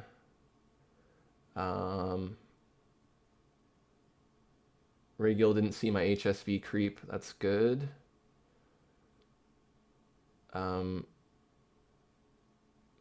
Gonzalez says maybe the line's there because of the mirroring. I don't know. It's something was acting differently.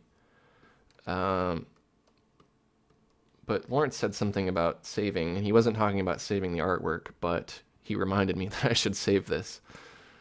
I did save it earlier, but that was before I even started doing anything. I'm going to save this as Art 2. I don't know why I need the first copy to be separate, because it wasn't anything, but just doing it anyways.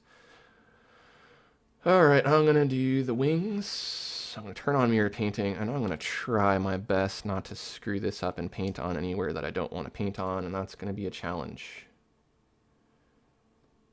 The Don't Screw It Up Challenge of the Day, brought to you by Aaron Rutten. So I'm going to try to watch on... The problem is I'm looking at the right side, and I'm not paying attention to the left side, because I can't see it, so I have to look back over. Now these wings are on their own layer, so I don't have to worry about the hockey stick. In fact, I don't have to worry about the jersey either, because any paint that's showing up on the other side is getting covered by that jersey. So actually, even though I thought I had to worry about it, I don't for the most part, because I think as long as I kept these pretty symmetrical, my paint should be okay.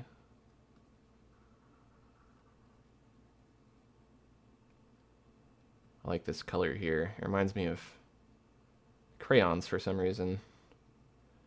Part of me wants to get some crayons and try drawing with them again, but I know it's not going to be that cool. But when I was a kid, I really liked crayons. I liked the big packs of crayons with all the different colors and learning about what the colors were called, and I'd sort them by hue and value, and I was really into crayons and colored pencils and markers, and I love that kind of stuff. My parents were really cool about encouraging me to be an artist, because as far as I know, I always had art supplies. You know, I didn't have super expensive easels and the world's best paints and stuff, but I always had crayons and paper and markers and colored pencils, and they always encouraged me to draw. Oops. I accidentally drew I did it again. If you draw a square... Oh, no, I see. I haven't closed these shapes, and if we hide the jersey, we can see. It looks like it's closed. I don't see any gaps there. Oh, there's a gap. I see. Right there's a gap. If you don't have a closed shape, your paint will just go wherever it wants. So there we go.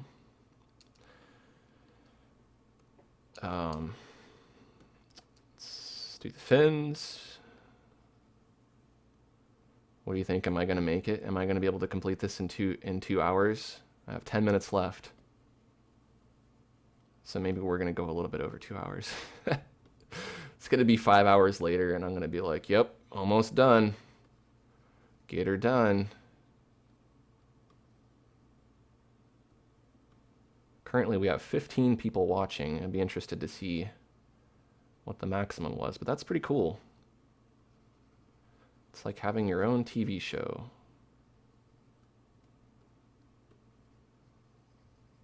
So I'm going to try to do more of these as often as I can.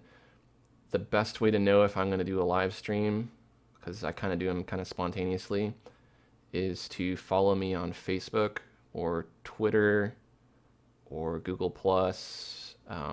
You can also go to the YouTube gaming channel's version of my profile, which I believe is gaming.youtube.com/ the name of my profile, which is Anatomy of Rock, THE.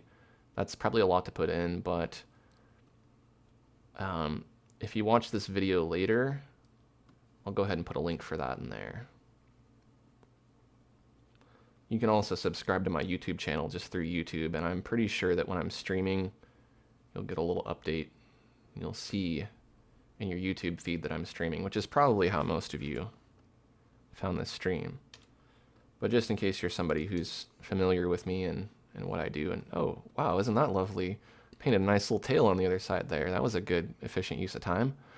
We're gonna turn off mirror painting mode, and I'm gonna lasso this stupid thing that I didn't mean to paint here. This is a good lesson. It's like making mistakes I feel kind of dumb about, but then on the other hand, like everybody makes mistakes and it's nice to see how to fix them. So, and it's also nice to know that even people who do hundreds and hundreds and thousands of paintings in their lifetime still mess up simple things, you know? It's easy to forget.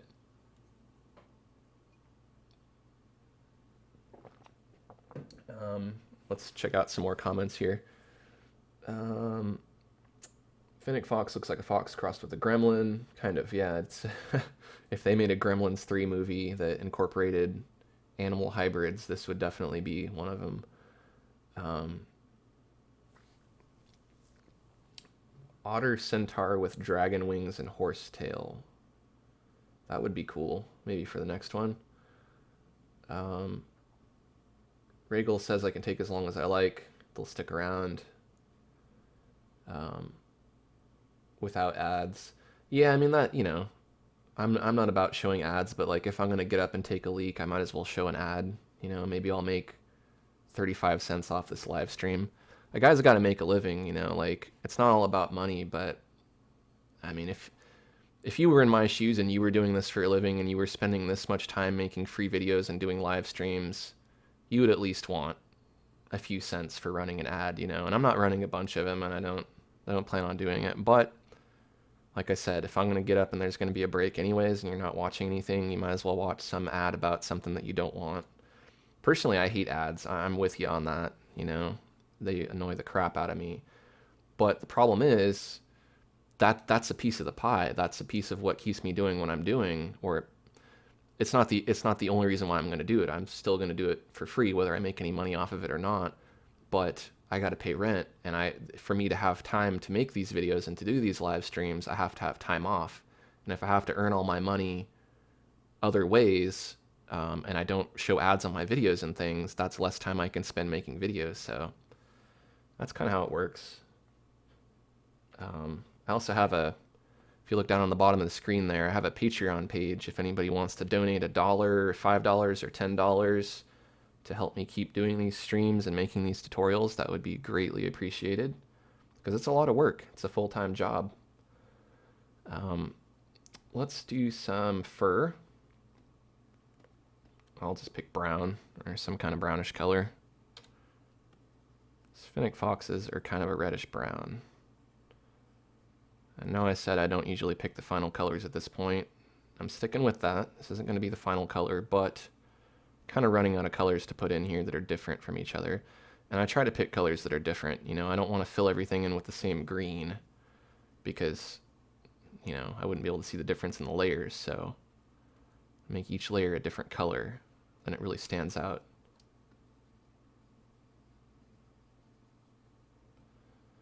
Be cool to be able to have music, I think, because I notice a lot of people do that on Twitch, even though you're not supposed to, because you're not legally supposed to play other people's music in the background.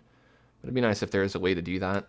I was thinking it could be cool to make like a Spotify playlist, and then either maybe show on screen in one of these little boxes like what's currently playing, and then have a link to the playlist, and then if people want to listen to Spotify at the same time that I'm listening to it, then technically I'm not streaming it. You're streaming it yourself, and we could both be listening to music. But, you know, I don't know if that's worth doing. I might want to do that for, like, if I do longer live streams, because usually when I paint at home, I have music playing. Eyes, nose, ear. I need to erase a little bit of that. Go back to the fur.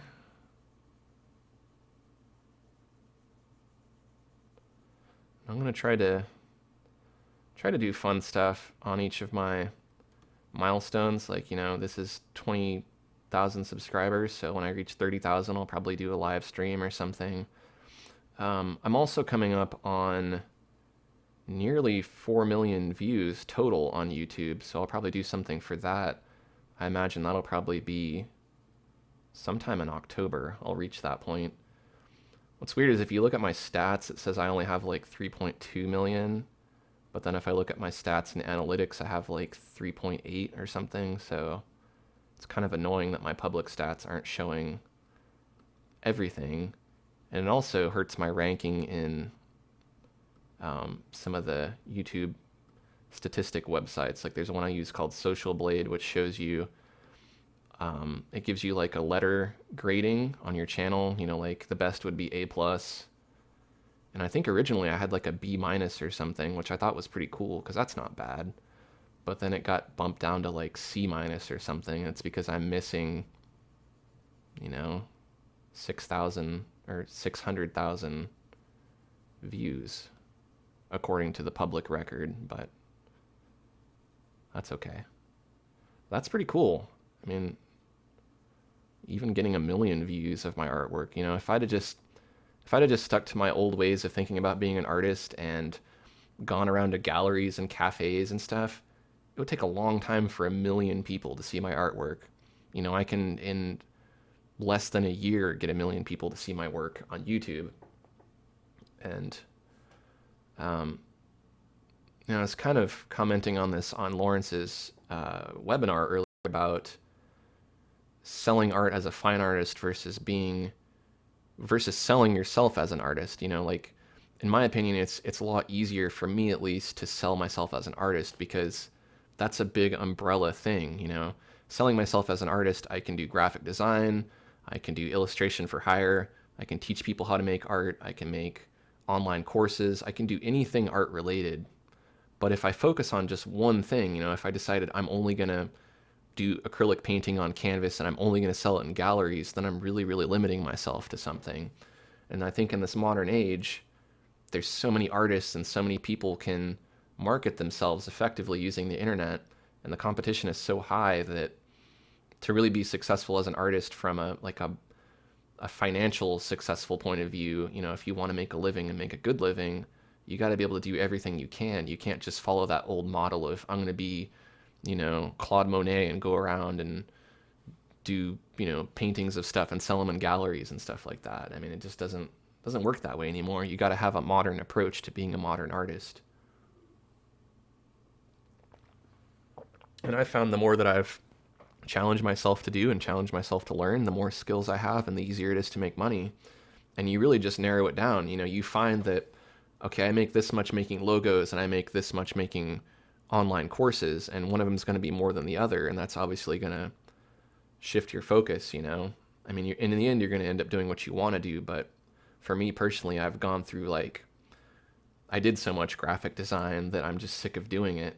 And even if it paid more than I get paid to make these YouTube videos and courses, I don't think I'd want to go back to doing graphic design, because you've got to think about 10 or 20 projects a month, 5 or 6 or 7 at the same time. Can you imagine that? Like, you have to remember all the details that somebody told you about this logo. You have to remember all the details that somebody told you about this website, and you got to juggle them, and they got to stay in your head. And while you're sleeping, you think about them, and while you're awake, you think about them, and it stresses you out. And it's just a lot to deal with, and it's a lot of work, but it doesn't, I don't know, it's not a lot of money. I mean, it is and it isn't, like, I'm glad I could do that and it got me by as an artist, but now I don't like doing that stuff anymore. I'll do it for friends, and there's some, like, for a good cause kind of things that I do where I'm working at a discounted rate, because I want to see things get done that I feel are helpful to people in the world. And if a friend asks me to do something, a commission or a logo or something, I'll generally do it for free, because it's nice to help people out. Let's answer some questions. Gonzalo wants to know, what kind of music do I listen to? That's a long answer. I'll name a few. I'll name a few things, because I mean, I like music a lot, and I could name a ton of stuff. I don't really tend to like anything that was made after the year 2000 or so. So most of what I like is like 90s, 80s, 70s, 60s music. I like to go back in time and listen to music, because the things that are older, that have existed for longer, are the things that are not going to be around for as long. You know what I mean? Like, recordings from the 40s and 50s and 60s, a lot of it's going to get preserved, but some things might not, especially obscure stuff. And I like to find things that aren't the most popular music, like hidden gems is a good way to put it. There's a guy called Rodriguez who was pretty popular. I guess he wasn't that popular in the 60s. I don't know. He came out in the 60s, and then he kind of got screwed over by the record company, but somehow his work kind of got brought to South America, and he was like Elvis in South Africa.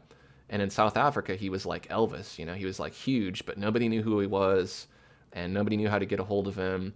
And then finally in the 90s, some people contacted him, and he's like this guy living in like a really, really, really poor part of town in Detroit, and he rips up flooring and does construction and stuff. Yet he has some of the greatest albums of all time. He didn't make it in his time, So it's fun to find stuff like that and just have that story behind it and go, wow, this is really cool music that I may not have ever discovered because it wasn't mainstream. And so I try to stay away from all that mainstream stuff and find stuff that's disappearing. I like classic rock, psychedelic rock. I like R&B. I like Motown. Hall & Oates is one of my favorite bands. I also like Daryl Hall's solo stuff. I'll have to do a video, or I have an interview with Renderosity Magazine. If you look up Aaron Rutten Renderosity Magazine on Google, I actually have a whole list of bands that I like in music. So that'd be the easier way to go about that. And maybe I'll make a video on music too, because I think that's cool. But I could spend another hour talking about that. Lawrence says he's never been a fan of galleries because most of them are not fans of digital painters. Yeah, and what's funny is, like, I'm not a fan of galleries because, for one, maybe sometimes they're artists, but who are these people to say your art is good enough, or oh yeah, you can have your piece in my gallery. It's like, it's all these people throwing their weight around and acting like they're so cool and whatever, yet they're making all their money off of other people's work. So it's, I don't know, it's pretentious, it's elitist. It's, I have some stuff in galleries. I'm not going to say that I don't, but I don't put a lot of effort into it because me having to shuffle stuff around and take stuff to the gallery and take stuff out and price it and print it, pay a bunch of money to print a bunch of stuff that someone may or may not buy, hang my own stuff, take it down, move it to another part of town. I don't want to do that. I would rather do a painting on my computer at home, put it online, and have, thousands of people around the world watch it from their house and get that satisfaction out of it, which is more valuable to me than making $30 off of a print at a gallery once every few months.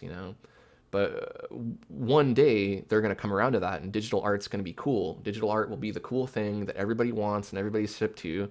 And people like you and I and Lawrence, who have been doing digital painting, we're going to be the grandfathers. We're going to be the people who have been in it from the beginning, who have the reputation, who have the clients, who have the notoriety. And then those galleries are going to be begging us. They're going to be knocking our doors down saying, please, please, please, Aaron and Lawrence, we need some of your artwork. Not all galleries are going to do it, but some are. And, it's like things like that come along. New things come along. People think they're stupid, like digital music. People think that's stupid, but everything is recorded digitally nowadays. There are some downsides like auto tuning. Like auto tuning gets way overused. Compare that to kind of like cloning and auto painting. It's using it in a little bit's fine, but when that's your whole career is auto tune or auto painting, you're not. I don't know. You're not really accomplishing much. Okay, so. Lawrence says you have to multitask these days and see what works best. It shifts around, but you find what you love, for sure. Lucas asks Pearl Jam. I liked Pearl Jam's first album, 10. That's pretty good. And then a couple other albums after that. Yield is okay, but then I think after Yield, I don't even like them. I don't like any of their newer stuff. But yeah, I like Pearl Jam. Some Pearl Jam. I'm a Pearl Jam snob. I'm going to move the logo. I promise. I'm going to try to get more done on this. Talking and talking and talking. Okay, so we have our flat colors. And now we can start adding the real colors. So I saw the comment earlier that fennec foxes live in the desert, so their fur is sandy in color. So I'll go with that. I'll go to the fur layer, turn on preserve transparency. I'll pick a sandy color. And then now I can just click fill and I can change that because I did the shape. That's done. We'll call that done. Don't need to mess with it anymore. And I can just change that to a different color. And if I want to add form, I add form and it stays within that shape because I'm using preserve transparency. So we know we need to put in purple. And we know we need to make this look fantasy and evil. And I need to put in some ice, which I guess is going to be the background. I'm going to probably have to do more for some people than others here. Like the ice, probably the best I can do is just put an ice floor there or something. But again, there's that video that I mentioned where you can watch how to paint icicles, which should be fine. So I'm sorry I'm not gonna give you the 100% satisfaction on that. Particle brushes I think I can get away with using somehow, some way, and I'll definitely make it look fantasy and evil. So we know we need purple. So let's make the jersey purple. Why not? And I think I can use some suggestions for more colors. Like if each of you want to throw out a color, I'll try to work that in because right now all I have is purple. I'll probably use black or red or something for the evil. But if you have suggestions, you can say, make the wings blue or make the hockey stick green or, whatever you want. I'll try to do that. Fuzzy Penguin wants to know if I have any pets. I have a cat. His name is Mr. Furley. If he was within reaching distance, I would grab him and show him to you. But he's in some of my videos. I'm sure you could probably put in Mr. Furley as a search term on my channel. And he's in a few videos. He's a big black cat. It's about 8 or 9 years old. It's a good cat. He usually makes a lot of noise because he likes to eat, and so he'll meow a lot first thing in the morning. I'm surprised he's being pretty quiet right now.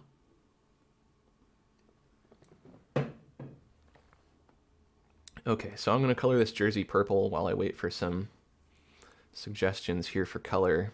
I always got to remember there's a bit of a delay between what I'm doing and what you see, so I'll have to wait a minute for that. I'm going to choose fill for the jersey. And I'm just gonna pick some temporary colors.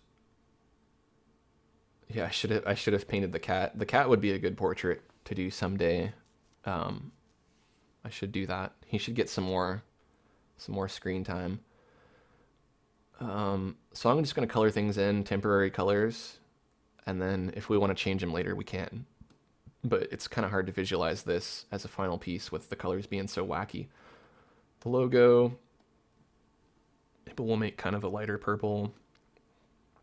And the tail, this will be a dragon tail. This will be a dragon tail for Lawrence.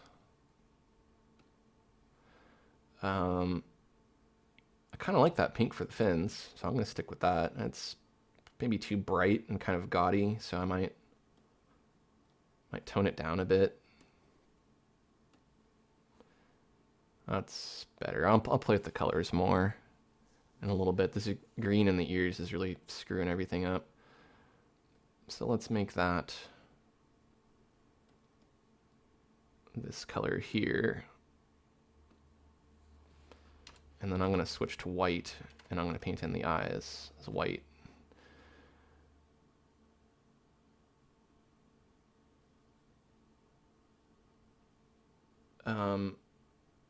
Gonzalez says maybe you don't want to stick with reddish brown to not overcharge the whole image with red, considering the fantasy evil. Yeah, I probably don't want to do too much red. Black background for sure. With the black line art, I'm sure that'll look real good. Yeah, I'll do a dark background. Let's see, hockey stick. Let's give that just a general color. Okay, background. We can do that. We can do the background. I'm going to choose a almost black. That's a little bit.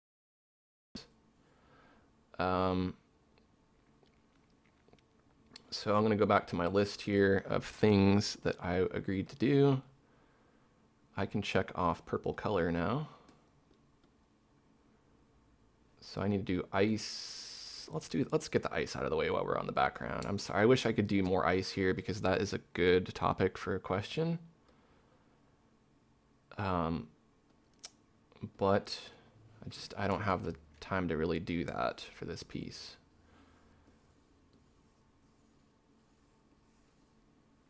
So I'm just using the airbrush.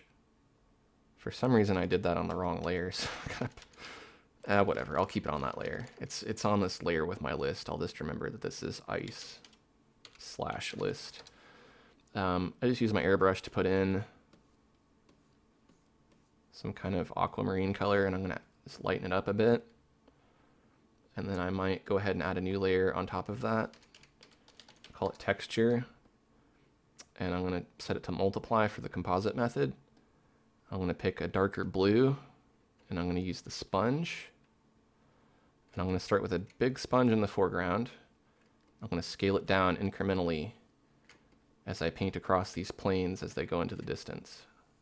So bigger texture in the foreground, smaller texture in the background. And I'm going to turn down the opacity of that layer. And I'm going to create a new layer, and I'm going to call this glitter, or gitter. I meant to do glitter. Can't type today. I'm going to select a almost white light blue, shift it more towards aquamarine. I'm going to zoom in here pretty close. And then I'm going to use the pixel brush, pixel spray. This is one of the air brushes. And this probably won't look like it's doing much unless you really zoom in. What it's doing is it's spraying out thousands, I don't know, millions of individual pixels. If I really zoom in, you can see what that's doing. From a distance, that helps it look like little ice crystals So it's a pretty subtle thing. You may want to also use the pepper spray brush, which gives you bigger particles. So maybe I'll set the feature size to 2. The feature controls the size of the particle, so the particle will be larger if I choose a higher number.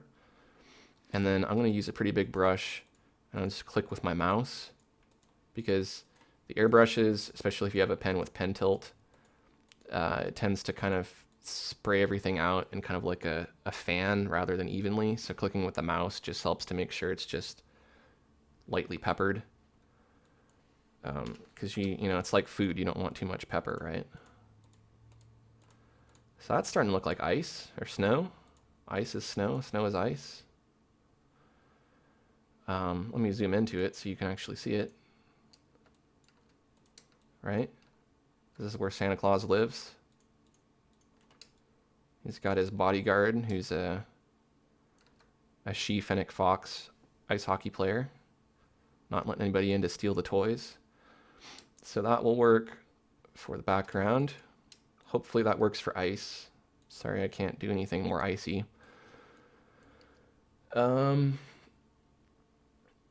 Gonzalo says, what about giving it yellow piercing eyes? That sounds great to me, because then we can use the particle brushes and we can make them look evil. And then everybody's happy. So eyes, nose, ear, preserve transparency on. I'm going to select kind of a more goldenrod kind of yellow. That'll be the darker yellow. And then I'm going to build upon that with lighter yellows. So I'm going to shift my hue towards a more lemon yellow. Put that in as the highlight, shift it again, make it lighter. Because if you start dark, then you can put glows over it and the glow won't build up too fast. So we'll need, oh, I can see now too on my ears. My ears did not actually fill in all the way. So maybe I'm wrong about that filling, although it seems like it works most of the time. Let's try Lawrence's suggestion here. Let's see if we can hit it one more time with the same color. No, doesn't want to do it for me. I'm not going to stress over that. That's a detail that you won't see from far away, so I'm going to just ignore that. I'll do some easy stuff here for the shading. Let's do the tail. Turn on preserve transparency, sample my base color. I'm going to make it darker in value, and I'm going to shift my hue. I almost always shift my hue, because it makes your color look more natural. So we'll say our light source is coming from the top right. I have my shadow on the bottom left. Make it darker, shift it more towards blue. Shadows are generally cooler, more blue, and highlights are usually warmer. So I'll pick a warmer color for my highlight here on the tail.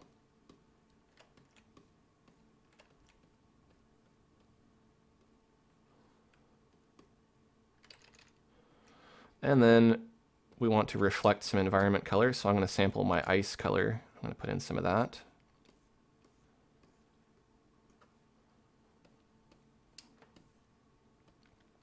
Let's go to the fins.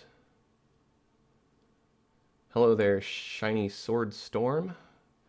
If you would like to contribute to this drawing, you can feel free to suggest some colors for things. Right now we need a color for the tail fins, for the wings. I guess those could stay white. For the hockey stick, and I think we're good on the fox fur color. So I'm going to go to fur, sample that color, make it darker in value, shift the hue. I could have made the head a separate layer from the neck if I wanted to, but I didn't. But normally I probably would do that if I was not really trying to rush on things so much.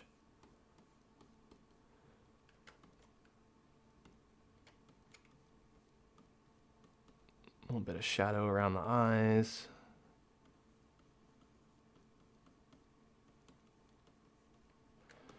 And some overall shading on the head, because I want one side of the head to look like it's kind of in shadow more than the other.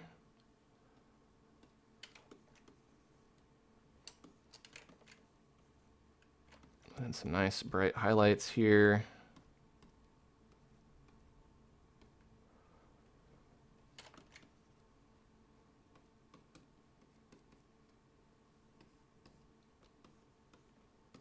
Something like that.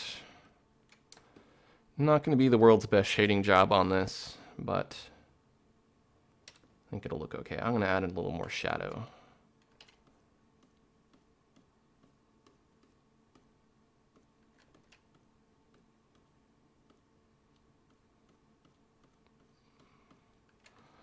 Add some shadow to the hand.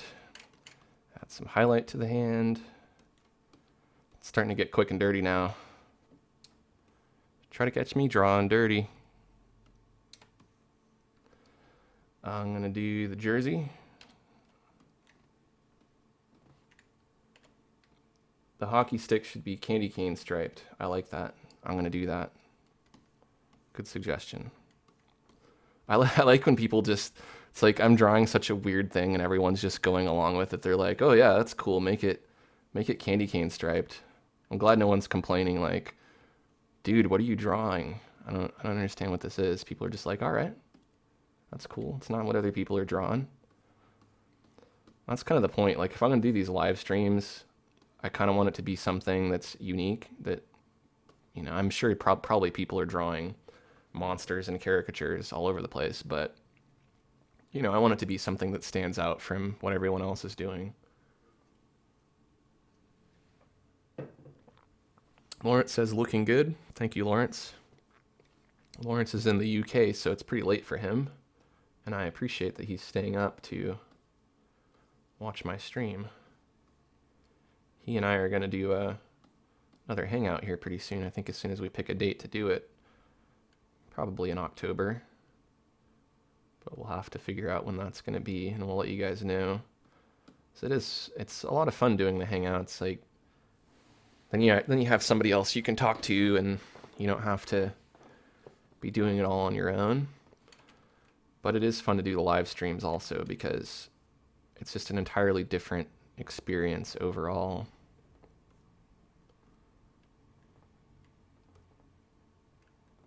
I'm going to add in some environment color. Now sweaters are usually more, or jerseys are usually more matte, but I think a little reflection doesn't hurt.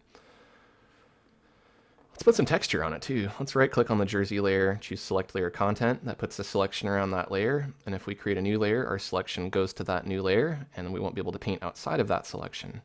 I'm going to turn off preserve transparency. I'm going to select multiply for the composite method. I'm going to call that layer jersey texture. I'm going to pick a darker purple. I'm going to select the chalk brush. I'm going to pick a paper texture that looks kind of like fabric, like artist's canvas. I'm going to scale up the paper size and contrast. And then you get this nice woven texture here. If we zoom in up close, you can see that. Look at that nice pattern, which looks kind of like a jersey. Do Control D to deselect that selection. Turn down the opacity just to fade that in a bit. We have a nice subtle texture.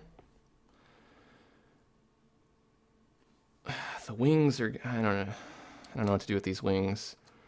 I drew all these feathers on them now, and now I'm gonna have to more or less try to shade them properly. I'll be doing some more quick and dirty here. I'm gonna switch to the scratch board, and I'm going to just add a little bit of shadow color where the feathers overlap. I'm just gonna hope for the best here. There's some things that take a lot of effort to draw, and wings are one of them. I suppose if you do wings exclusively, they're not so bad. Also, if you're painting them, sometimes you can utilize your brush strokes to make feathers, or kind of imply feathers rather than drawing them. But when you're drawing them like in pencil or, you know, any kind of line art, you got to draw each feather. It takes a lot of work.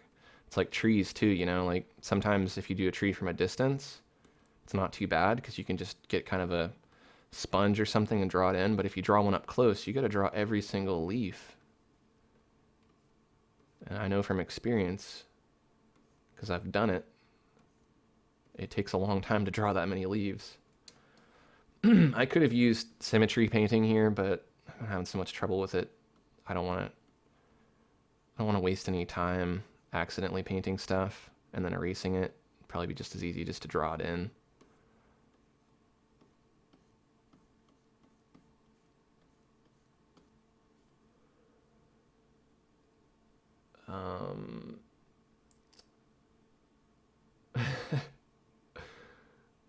I'm just reading the comments here.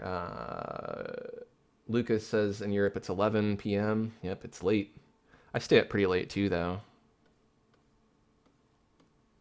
Maybe that's just an artist thing, you know? Like, sometimes there's less distractions at that time. Or some people are just kind of night owls and they don't like to get up early. You know, I don't like to get up early. That was for when I had I hate to say a real job because that sounds derogatory and I don't mean it that way, but I say that jokingly. When I had when I was doing furniture moving or retail or any of that stuff, like I used to do before I was a professional artist, that was the time to get up early. That was the time to get home at 11 p.m. from moving people's furniture all day and then have an hour to eat dinner and take a shower and then get up again at 7 a.m. and start it again and rinse and repeat. And that was my life for a while. And that was so punishing and so not fun for me that I made myself become a professional artist. I did not want to keep doing that because, you know, I spent a lot of my life drawing. It's a skill that I've developed. Why not use that to make a living? You know, I don't need to do anything else for money. I can do this my entire life now because I'm committed to it. Because I said, I don't care how risky it is to quit my day job. I'm going to quit my day job because if I work as hard at being a commercial illustrator or a graphic designer as I did at moving furniture around, I'm going to be fine. And I was 100% right. I didn't make a lot of money starting out and I barely paid the bills and barely got by, but I was working for myself. I didn't have a boss who was telling me this is the hours you're going to get. You know, this is what you have to do. I make more of the money and you get your little share.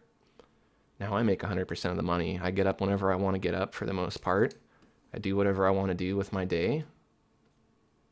You know, I could do a live stream today if I want to. That's what I'm doing. I don't have to go into some office. If I have work that I could be doing for clients and things that I could be doing right now, but I can also shift it to another day and do it that day. And I like that better. It feels so much better than how I felt doing any other job. I would not be able to go back to what I used to do. Fins is the Slayer. Now some stuff I guess is going to have smooth shading and some is going to have hard shading.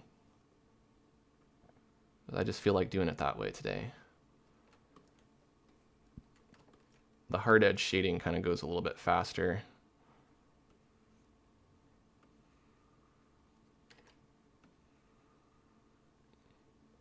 Just, I haven't used that many undos since I've been painting. You know, I kind of go for it. Like, it's easy to nitpick stuff and go, oh, that doesn't look perfect. And you keep redrawing the same thing over and over and over again.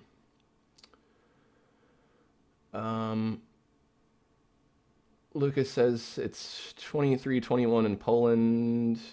Dennis, it's 23:25 in the Netherlands. Gonzalo says 00:26 in Turkey. I'm not good on the military time, so I have no idea what that means. I'll have to. I know. I mean, I know what military time is, but so that would be 11. Yeah, 11:21, 11:25, and 12:30 in Turkey. I guess maybe I'm wrong on that. It is 2:30 here in Seattle. Regal Bogart says symmetry painting is a lovely thing, but he can't really use it, or they can't really use it since they rarely draw things symmetrical. That's a good point, and I don't like to overuse it too much because not many things in life are perfectly symmetrical. In fact, you need to kind of go out of your way to make things look asymmetrical, which, I could put more effort into that here. Obviously, I've done it with my shading, because I want to have my light coming from one side, so it wouldn't have made any sense to do that symmetrically. I wanted the arm and the tail to be asymmetrical, so it's finding that balance. Okay, so the hockey stick. Oh, I missed a comment too about putting an Aaron Rutten shirt on the jersey. I could do that because I got my logo. I could slap that in. We'll see.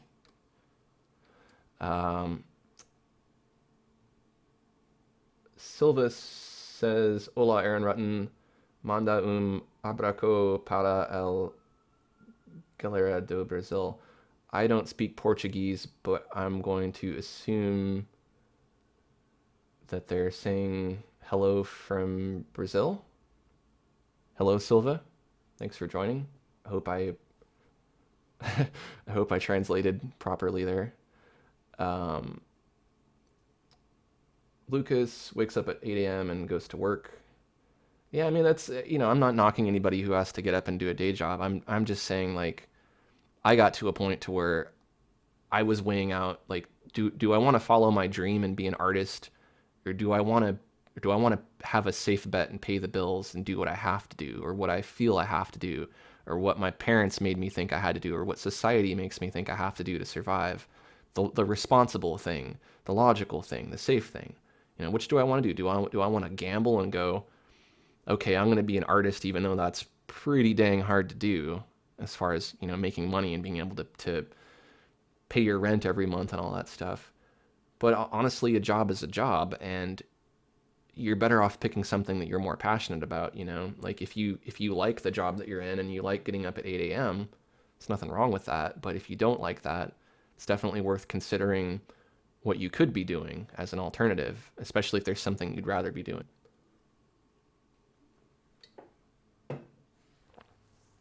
Artist says it was an interesting live stream. They enjoyed watching, but it's late and they have to go. Thanks for watching, Artist. I'll see you around later, hopefully. Silva says, send a hug for Brazil. Anyone that is a fan for their work. Yes, many hugs to Brazil. Regal says, I need clientele if I'm going to pull something like that. I'd love to do it, but that's so much trickier than it sounds. You gotta start little by little, like, I know a lot of people who want to quit their job, and it's, I didn't just decide that day I'm quitting my job and then I'm going to find clients. I eased into it. In my spare time, when I wasn't working on my days off, I would do little gigs for people and start out kind of small. Like I didn't have clients, I didn't have a portfolio, I didn't have a website, so I would create my own portfolio stuff. I'd make up my own logos, I'd make my own website, my own artwork, and little by little I'd get those clients. And at the point where I did quit my day job, or my old job, whatever you want to call it, I had some repeat clients, but I didn't have a lot. But I was pretty confident that stuff would keep coming in and that I would make it work. Like the days when I didn't have any work coming in, I would advertise the heck out of those days. I'd go on Craigslist and advertise. I'd go on whatever websites, you can advertise on for free. I'd set up accounts. I'd try to sell stuff on Zazzle. I'd just try to do as many different things as I could. And some days they'd work and some days they wouldn't. But once you have enough things, enough different ways to make money, enough different clients, enough skills, all these little pieces of pie add up into a whole big sustainable pie, and then you can live off of that. So you got to start out little. Do one thing at a time, baby steps, work towards it. Go from transition from one job into the next. That's how you have to do it, if that's what you want to do. Thank you for the translation, Lawrence. I didn't know you speak Portuguese. Lucas says that they love their job. They're a game developer. Yeah, I mean, why not learn drawing too? Like that's the thing. If you're a game developer and you know drawing and you know how to draw, you're going to have a huge advantage over a lot of other people who are just developers that can't draw, and you're going to be able to lend that insight from an artist. Like those things interconnect really well, and that's how I can be a graphic designer. That's how I can make websites. People like, I may not be the best coder, and I may not be able to make Facebook and my website might be a complete piece of trash from a coding standpoint, but it looks good, and people like that about me, that I can make a logo from a technical standpoint. I can use Illustrator to make the logo, but I can also come up with my own ideas. I can draw things that are hard to draw. I can do things as a logo designer that most designers can't do because I'm an artist and a designer. And that's why I have a lot of repeat clients, because they call me up and they go, hey, I need help with my website. The next day they say, hey, I need consultation on how to make YouTube videos. The next day they go, hey, I need a drawing for my book, and they can just count on me for all these different creative things rather than having to find a different person for each task. And for somebody like me who's doing like, I'm illustrating a book for these doctors. I'm helping them do the layout for the book. I'm helping them do the illustrations. I'm giving them consultation on different things. They can count on me to do that whole package, and that's very valuable to them. Gonzalez studying game design, excellent. Lucas is a programmer, cool. I want to make games. I've tried to make some games with Game Maker, but it's like all the variables and I made a game where I had an airplane and it could fly around and it could shoot and I could kill enemies and I could get power-ups and I had backgrounds and animations and sound. But then when it came to changing from one level to the next, couldn't figure it out, and so I gave up. But I would like to do that. I tried to learn ActionScript. I tried really hard, and that was another thing where it's just that, there's some things people are more inclined to do than others. And, I hate to say I can't, because if I really, really tried, I was really passionate about it, I could learn programming and I could make a game, but there's too many other things that I'm kind of more interested in, like drawing. I am Wee Johnny wants to know, what is my favorite sandwich? That's a hard question, man. That's really the question of the century that people have been struggling with for ages. I remember Isaac Newton had a good quote on his favorite sandwich. I think he said, if it falls from a tree, let it be. If it lands in your mouth, it's going south. So I always try to just kind of follow those words of wisdom. I don't like anything where something's going to fall off the sandwich. So like meatball sandwiches are out of the question. Like I don't want to be taking a bite of something and have a meatball just shoot out and fall on me. So I don't know. Actually, I quit eating meat.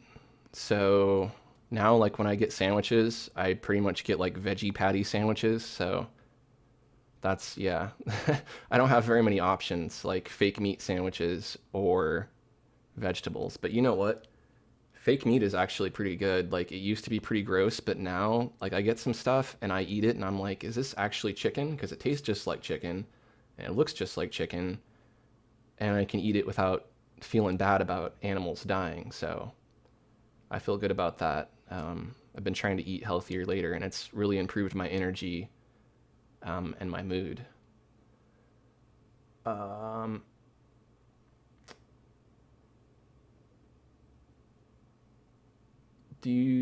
Dennis asks, do you have for the future, is this, maybe they're asking somebody else. Unity, I've heard about Unity. One of my friends wanted me to help make a game, and I haven't gotten around to it yet. But Unity sounds cool. Landon Hughes says hello. Hi, Landon. Landon's been lurking for the past 20 minutes and loving the conversation. Excellent. Glad I'm not boring anybody to death. I'm glad nobody's getting too irritated that I'm like, I keep starting to almost paint and then I stop again. So let's just do the hockey stick. I'm gonna back off the comments for a minute and I'm gonna do this hockey stick. So we had a request to do a candy cane hockey stick. So I'm going to use an almost white, but I'm gonna tint it a little bit based on the background color, which is this aquamarine shade. So not quite white, but with a little bit of that color. That'll be our base color. And then we'll get our stripes.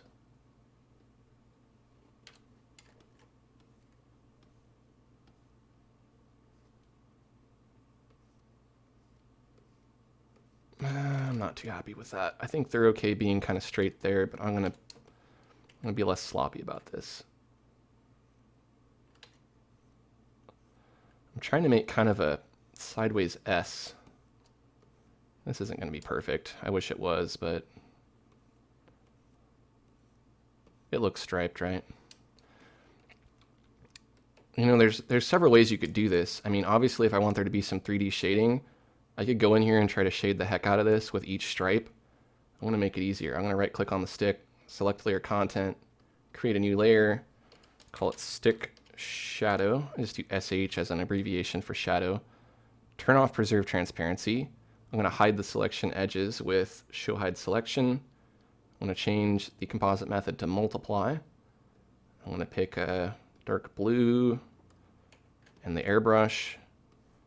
And now I'm shading on a separate layer, so that shading is going on top of those stripes. See what that does? I think hockey sticks are kind of more flat. So I'm going to use a little bit of white. White will kind of subtract from that. I'm going to try to make this look kind of angular as best I can by giving it kind of a hard edge here. That looks like a hockey stick, right? And then we can do the similar thing where we can put a highlight on top of that too. So I'll call this stick HL. If you wanted, you could make this a screen composite method.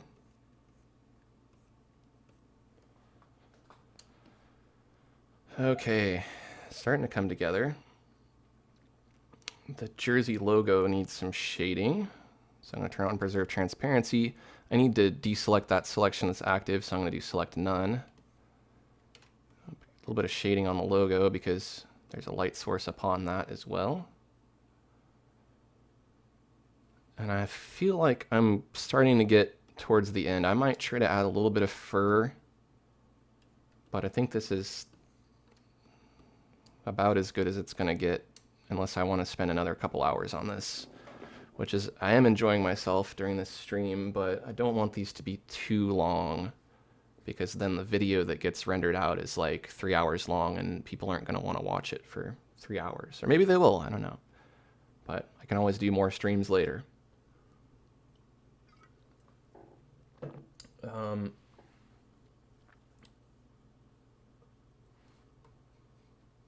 Let's answer some more questions really quick. Marius Elfson says, have you ever considered becoming an art teacher at a school?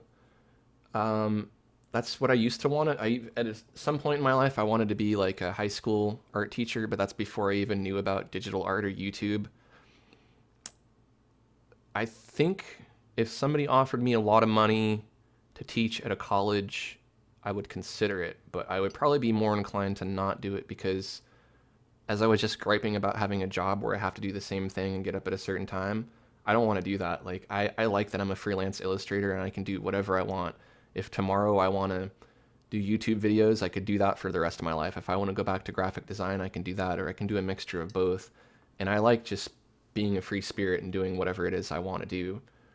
Then there's no cap. You know, I can make as much money as I want to make because I can work as many hours as I want. I can charge as much as I want. I can have as many income streams as I want. If I work for a school, it's like, yeah, I'll have some benefits of having job security to some degree, and I might have like health benefits, but you know, there's a ceiling. You're only going to go so far as an art teacher in a school.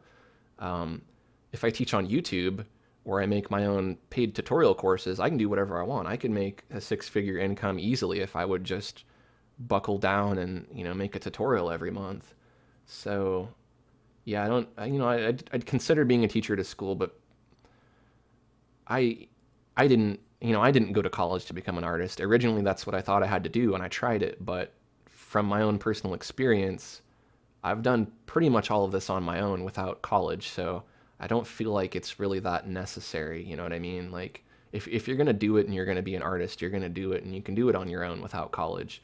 College isn't going to hurt in some cases, but you know, you're going to have student debt. You're going to have to work your butt off to pay back all of that money, and there's no guarantee that you're going to get a job.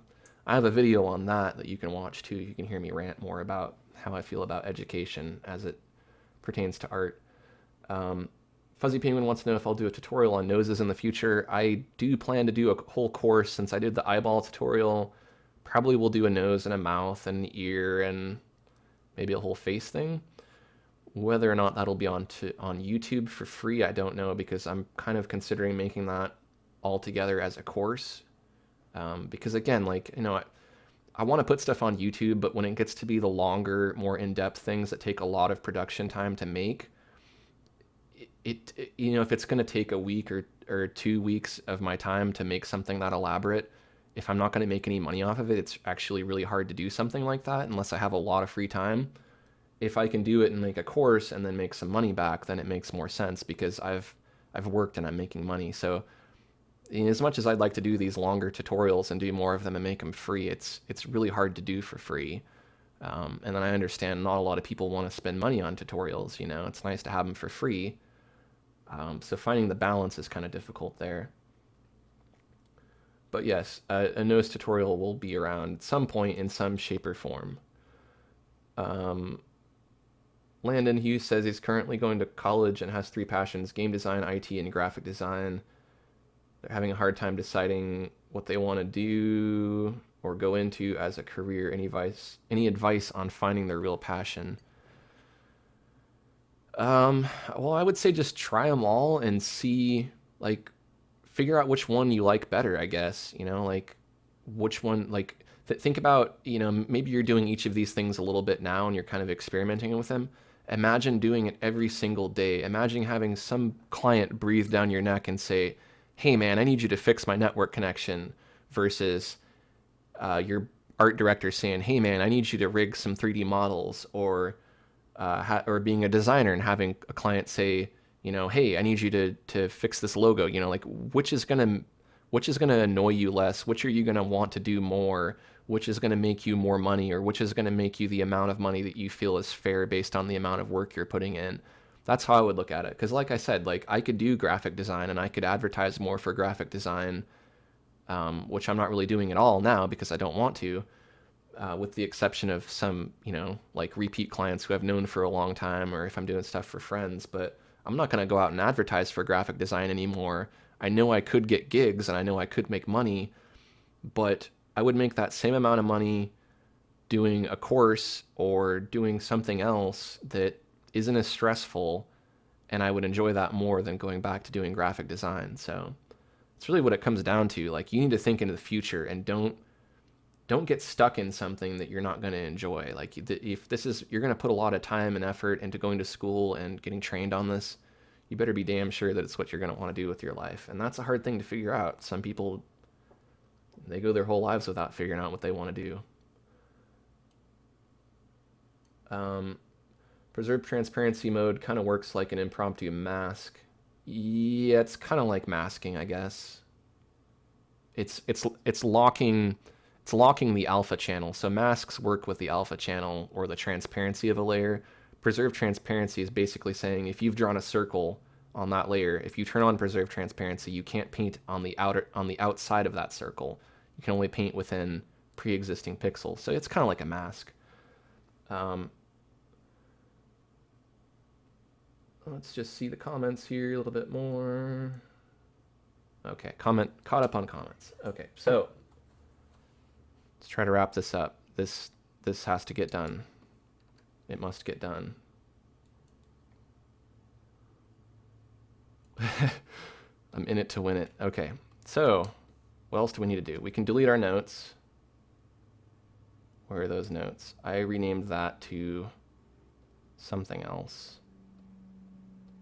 Ice list, that's what I renamed it. So I'm going to erase, where's that stuff?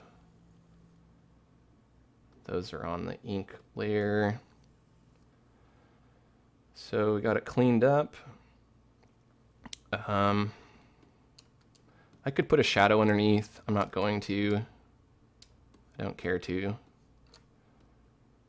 So I'm going to do some shading on the eyes, nose, and ears.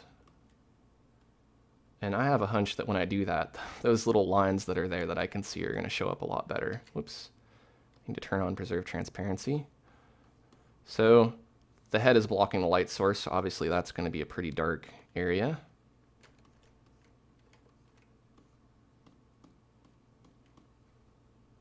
And then on the eyes, I'm going to create a new layer on top of my ink so I can put in some white. It's weird, like once you start doing a stream for like more than 2 or 3 hours, you kind of start to forget that you're even doing a stream. Like for a second there, I'm like, where am I? What am I doing? I'm going to go back to the eyes, nose, ears, shade the nose a little bit, put in a little highlight on the nose.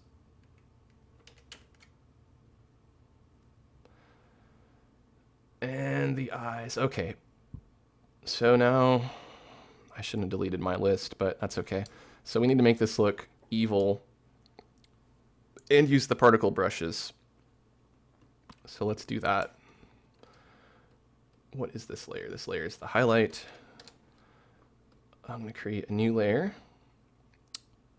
I am going to fill that layer with black. And then I'm going to save my artwork as a copy. This is a risky moment here because I'm going to add a mask, and sometimes masking can crash Painter, so that's why I saved. I'm adding kind of a vignette here. This is how we're going to make it look evil. An evil vignette cast upon this fennec fox ice warrior. I'm going to right click on that and choose apply layer mask. Hey, it didn't crash. Feeling lucky today. This will be not red glow, yellow glow. Evil, evil yellow eyes. Pick a evil yellow color here. And then we'll set the composite method to screen. A particle brush. We must use a particle brush. There's one called Flames. It wants me to use red, but I'm not going to. Pick a darker color. Darker color works better because it doesn't build up to white too fast.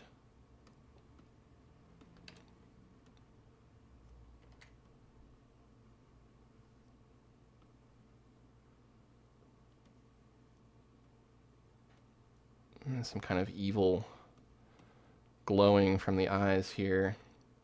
I'm going to create a new layer, set that to screen as well. I'm going to use the glow brush with a pretty big brush, just to kind of glow these a little bit. And then I think I will blend that yellow layer a bit too, using the diffuse blur, just to kind of soften it a little bit.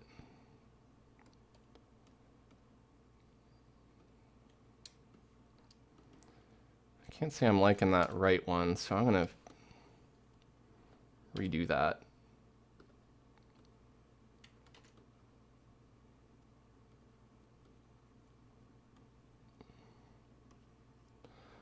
And diffuse blur that. Man, it's getting hot up in here. Take off my shirt. That's right, folks. Shirt's coming off. Don't worry, just one layer. It's funny to think about like how you can get all sweaty just drawing, but I am. It's like I just had a workout or something. I'm sweating because I'm near the end. I don't know, I think that looks kind of evil.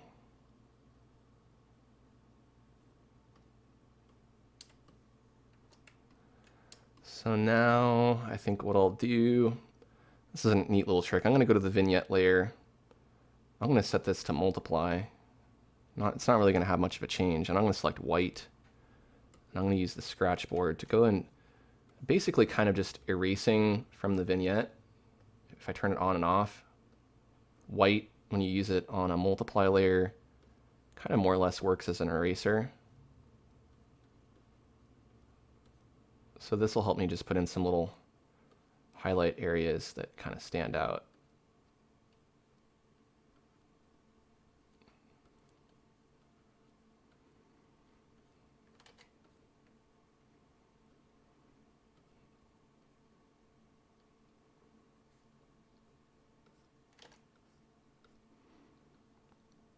Just kind of makes it pop out a little bit more.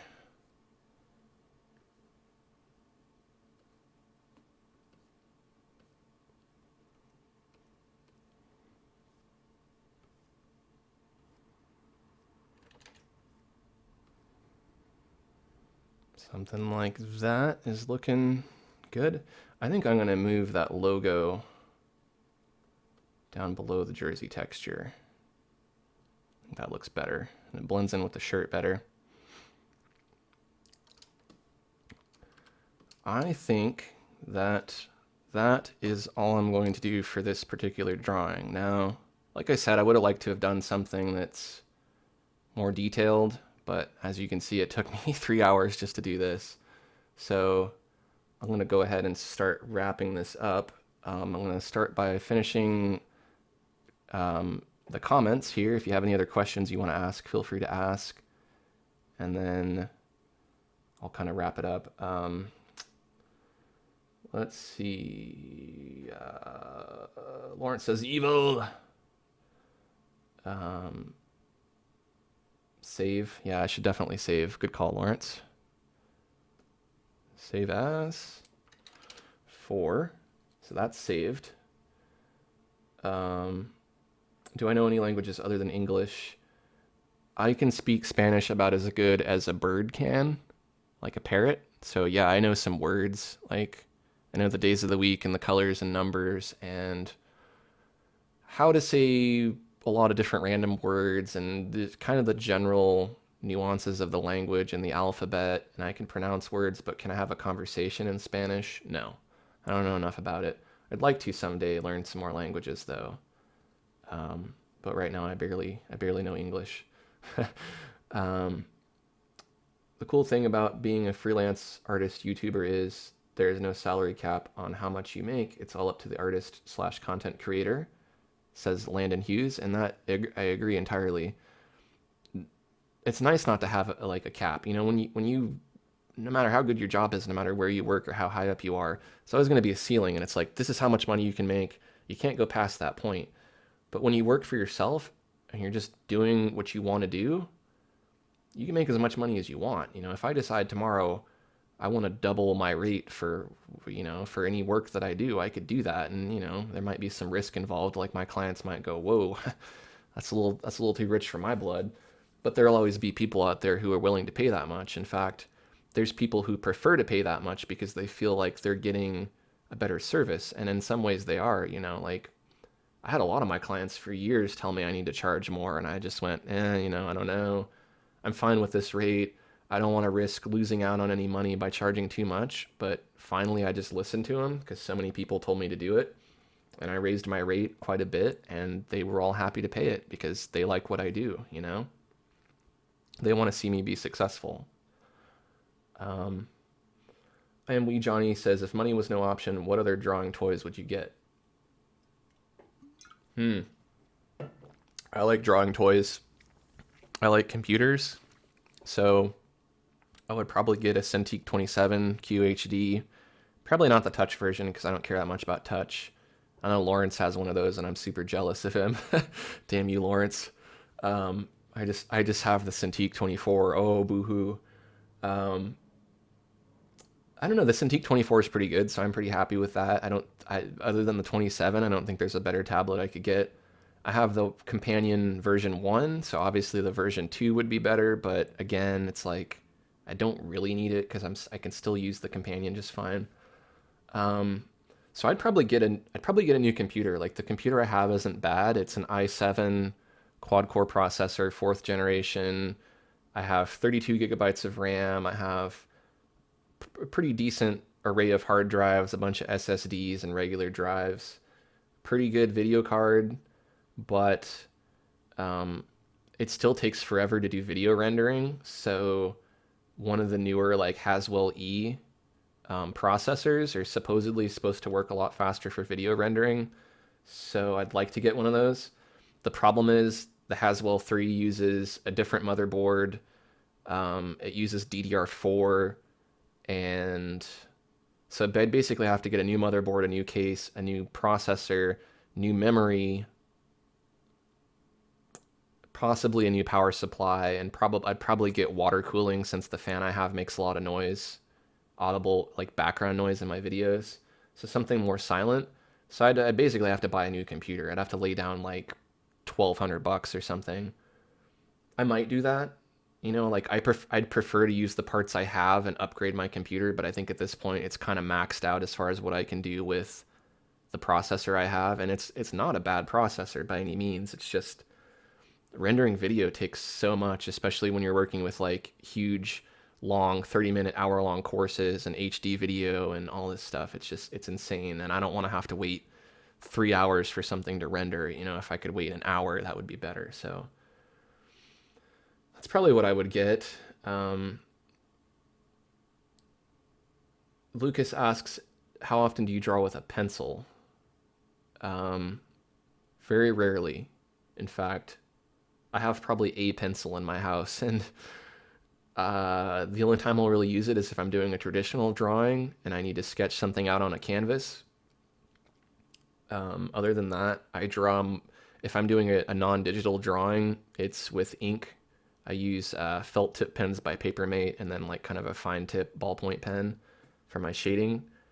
I draw on paper with that. I also like to do acrylic paintings, like real acrylic on canvas. I like to do pyrography, also known as wood burning. So you have like basically a soldering iron, and you burn the lines into the wood, and then you can paint it any way you want. You could stain it, or you could use ink or watercolor. I prefer to use acrylic mixed with a glazing medium to put a nice light glaze over it.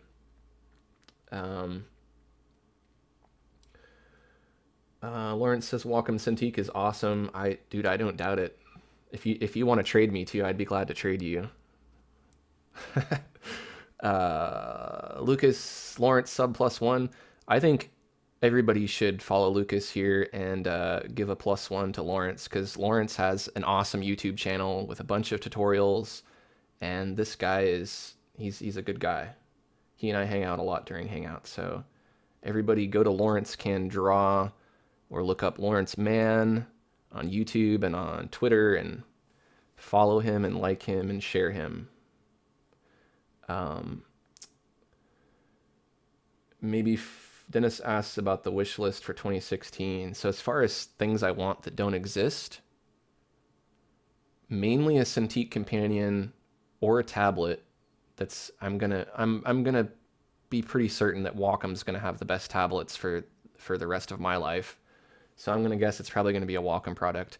A tablet, a Cintiq companion, or a Wacom tablet with a screen that's portable that I can take outside, that's waterproof. That would make my day, because see, I live in Seattle and I like to paint outside, but then I always have to worry, like, what if it rains, Like, I look through the weather forecast and it's like, sorry, dude, it's going to rain 5 days out of the week, every week. So it's a little risky. If I had something waterproof, that'd be awesome. I just, if I go hiking or camping, I can, I don't have to worry about the thing getting ruined. So that would be a huge difference.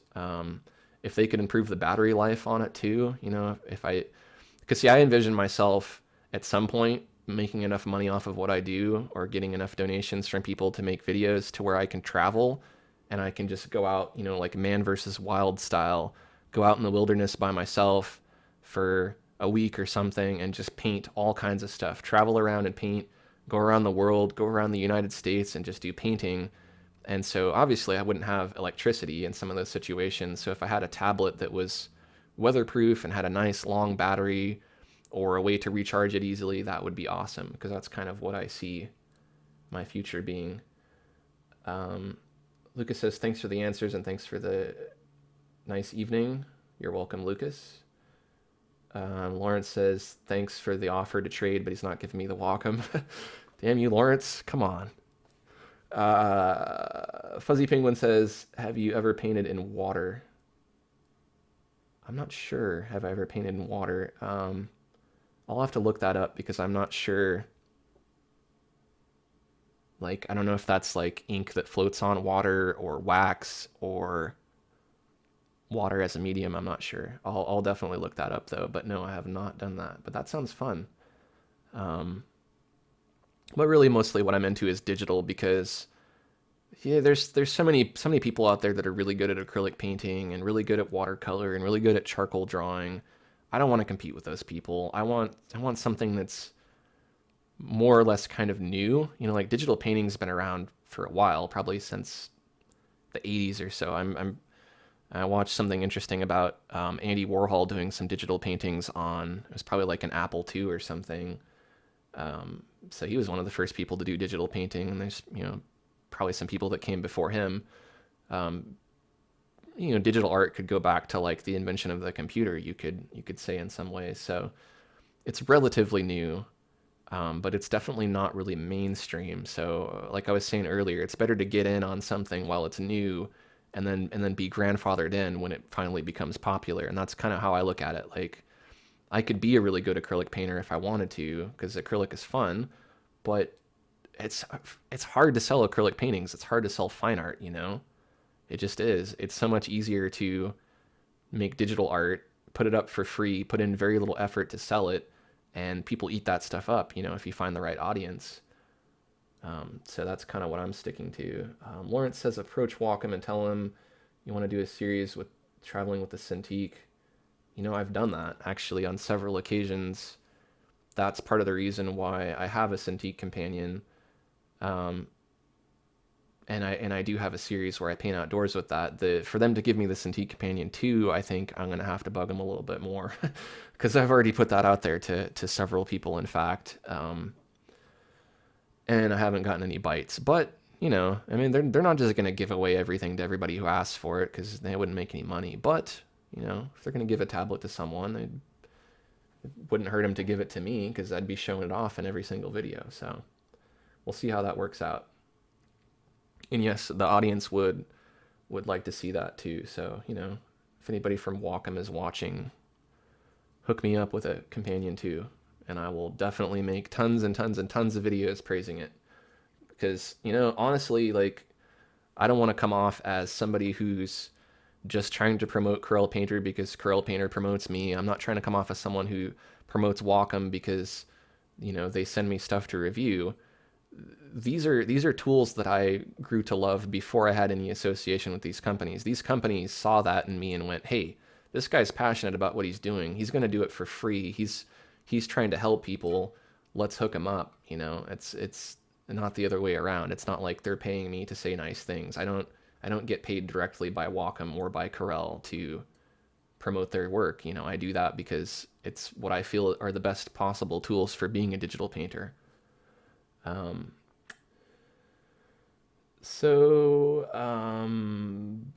going to start wrapping this up, I guess, because we're a little over 3 hours. I appreciate everybody hanging out with me, and I'm going to try to do another one of these. I'll try to give you more of a heads up in the future. I'm assuming probably the hangout I do with Lawrence will probably be the next time you'll see me live, if Lawrence and I can set something up. In the meantime, again, as I mentioned, Lawrence just did a pretty cool webinar, so you should check that out. If you follow him, I'm sure you'll get a link for that whenever it's ready. If you want to check out more of my work, you can go on over to aaronrutten.com. That's my website. That is right here on this little bar. If you want to join me on Facebook, I usually post updates and things on there, so you'll probably hear about any future live streams there. You can also subscribe to my channel. Definitely check out patreon.com. Like, if you've got like $1, $5, $10 a month that you want to donate to help me do things like travel and go paint, or make more live streams, or just keep making these free videos, that's what it's going to take. Like I said earlier, it's a full-time job, so I have to choose between doing this stuff for free or working. And if I can find a sustainable way to keep making these videos, which is basically going to be one of two options: either showing you those stupid ads all the time and finding other ways to make money, or just having my fans and my audience contribute $1 or $5. I mean, if you think about it, the whole reason why I'm doing this live stream is to celebrate 20,000 subscribers. Well, what if 20,000 of those subscribers, or even a fraction of those people, donated $1? I'd have a budget that's equivalent of, a studio television show. I could go to the Grand Canyon and go do a painting. I could buy my own Cintiq Companion too, and go do videos with that. So that's really what it's going to come down to, is if you as a viewer contribute $1 along with 10,000 or even 1,000 other people who are donating $1, you're going to get to watch some pretty awesome stuff that wouldn't be possible without donating that dollar. So, again, I'm going to keep doing this for free, but if you got some money to spare and you like what I'm doing and you want to give me a tip or, help me fund what I'm doing, go on over to patreon.com/Aaron Rutten and you can make a donation. And what's best of all is by being a patron, you get hooked up. Like, you get stuff that the public doesn't even get to see. I have early releases of my videos. I offer my videos in HD, which is a much higher quality than what you see on YouTube. I have coupons for my courses, so you can get like 50 to 70% off my online courses. You'll notice that I turned off comments on my YouTube videos because I was getting a lot of inappropriate comments. Patreon is a way where you can comment on my videos. You can ask me questions and I'll answer them. You can interact with other patrons. You can get special brushes and just all kinds of stuff that's not available to the public for being a patron. So it's definitely worth checking out. So with that, I'm going to call this a day. I will definitely let you know if you're a subscriber or if you follow me on social media when the next live stream and or hangout will be. I appreciate you all taking the time to join me. Thanks for watching, and I'll see you guys next time.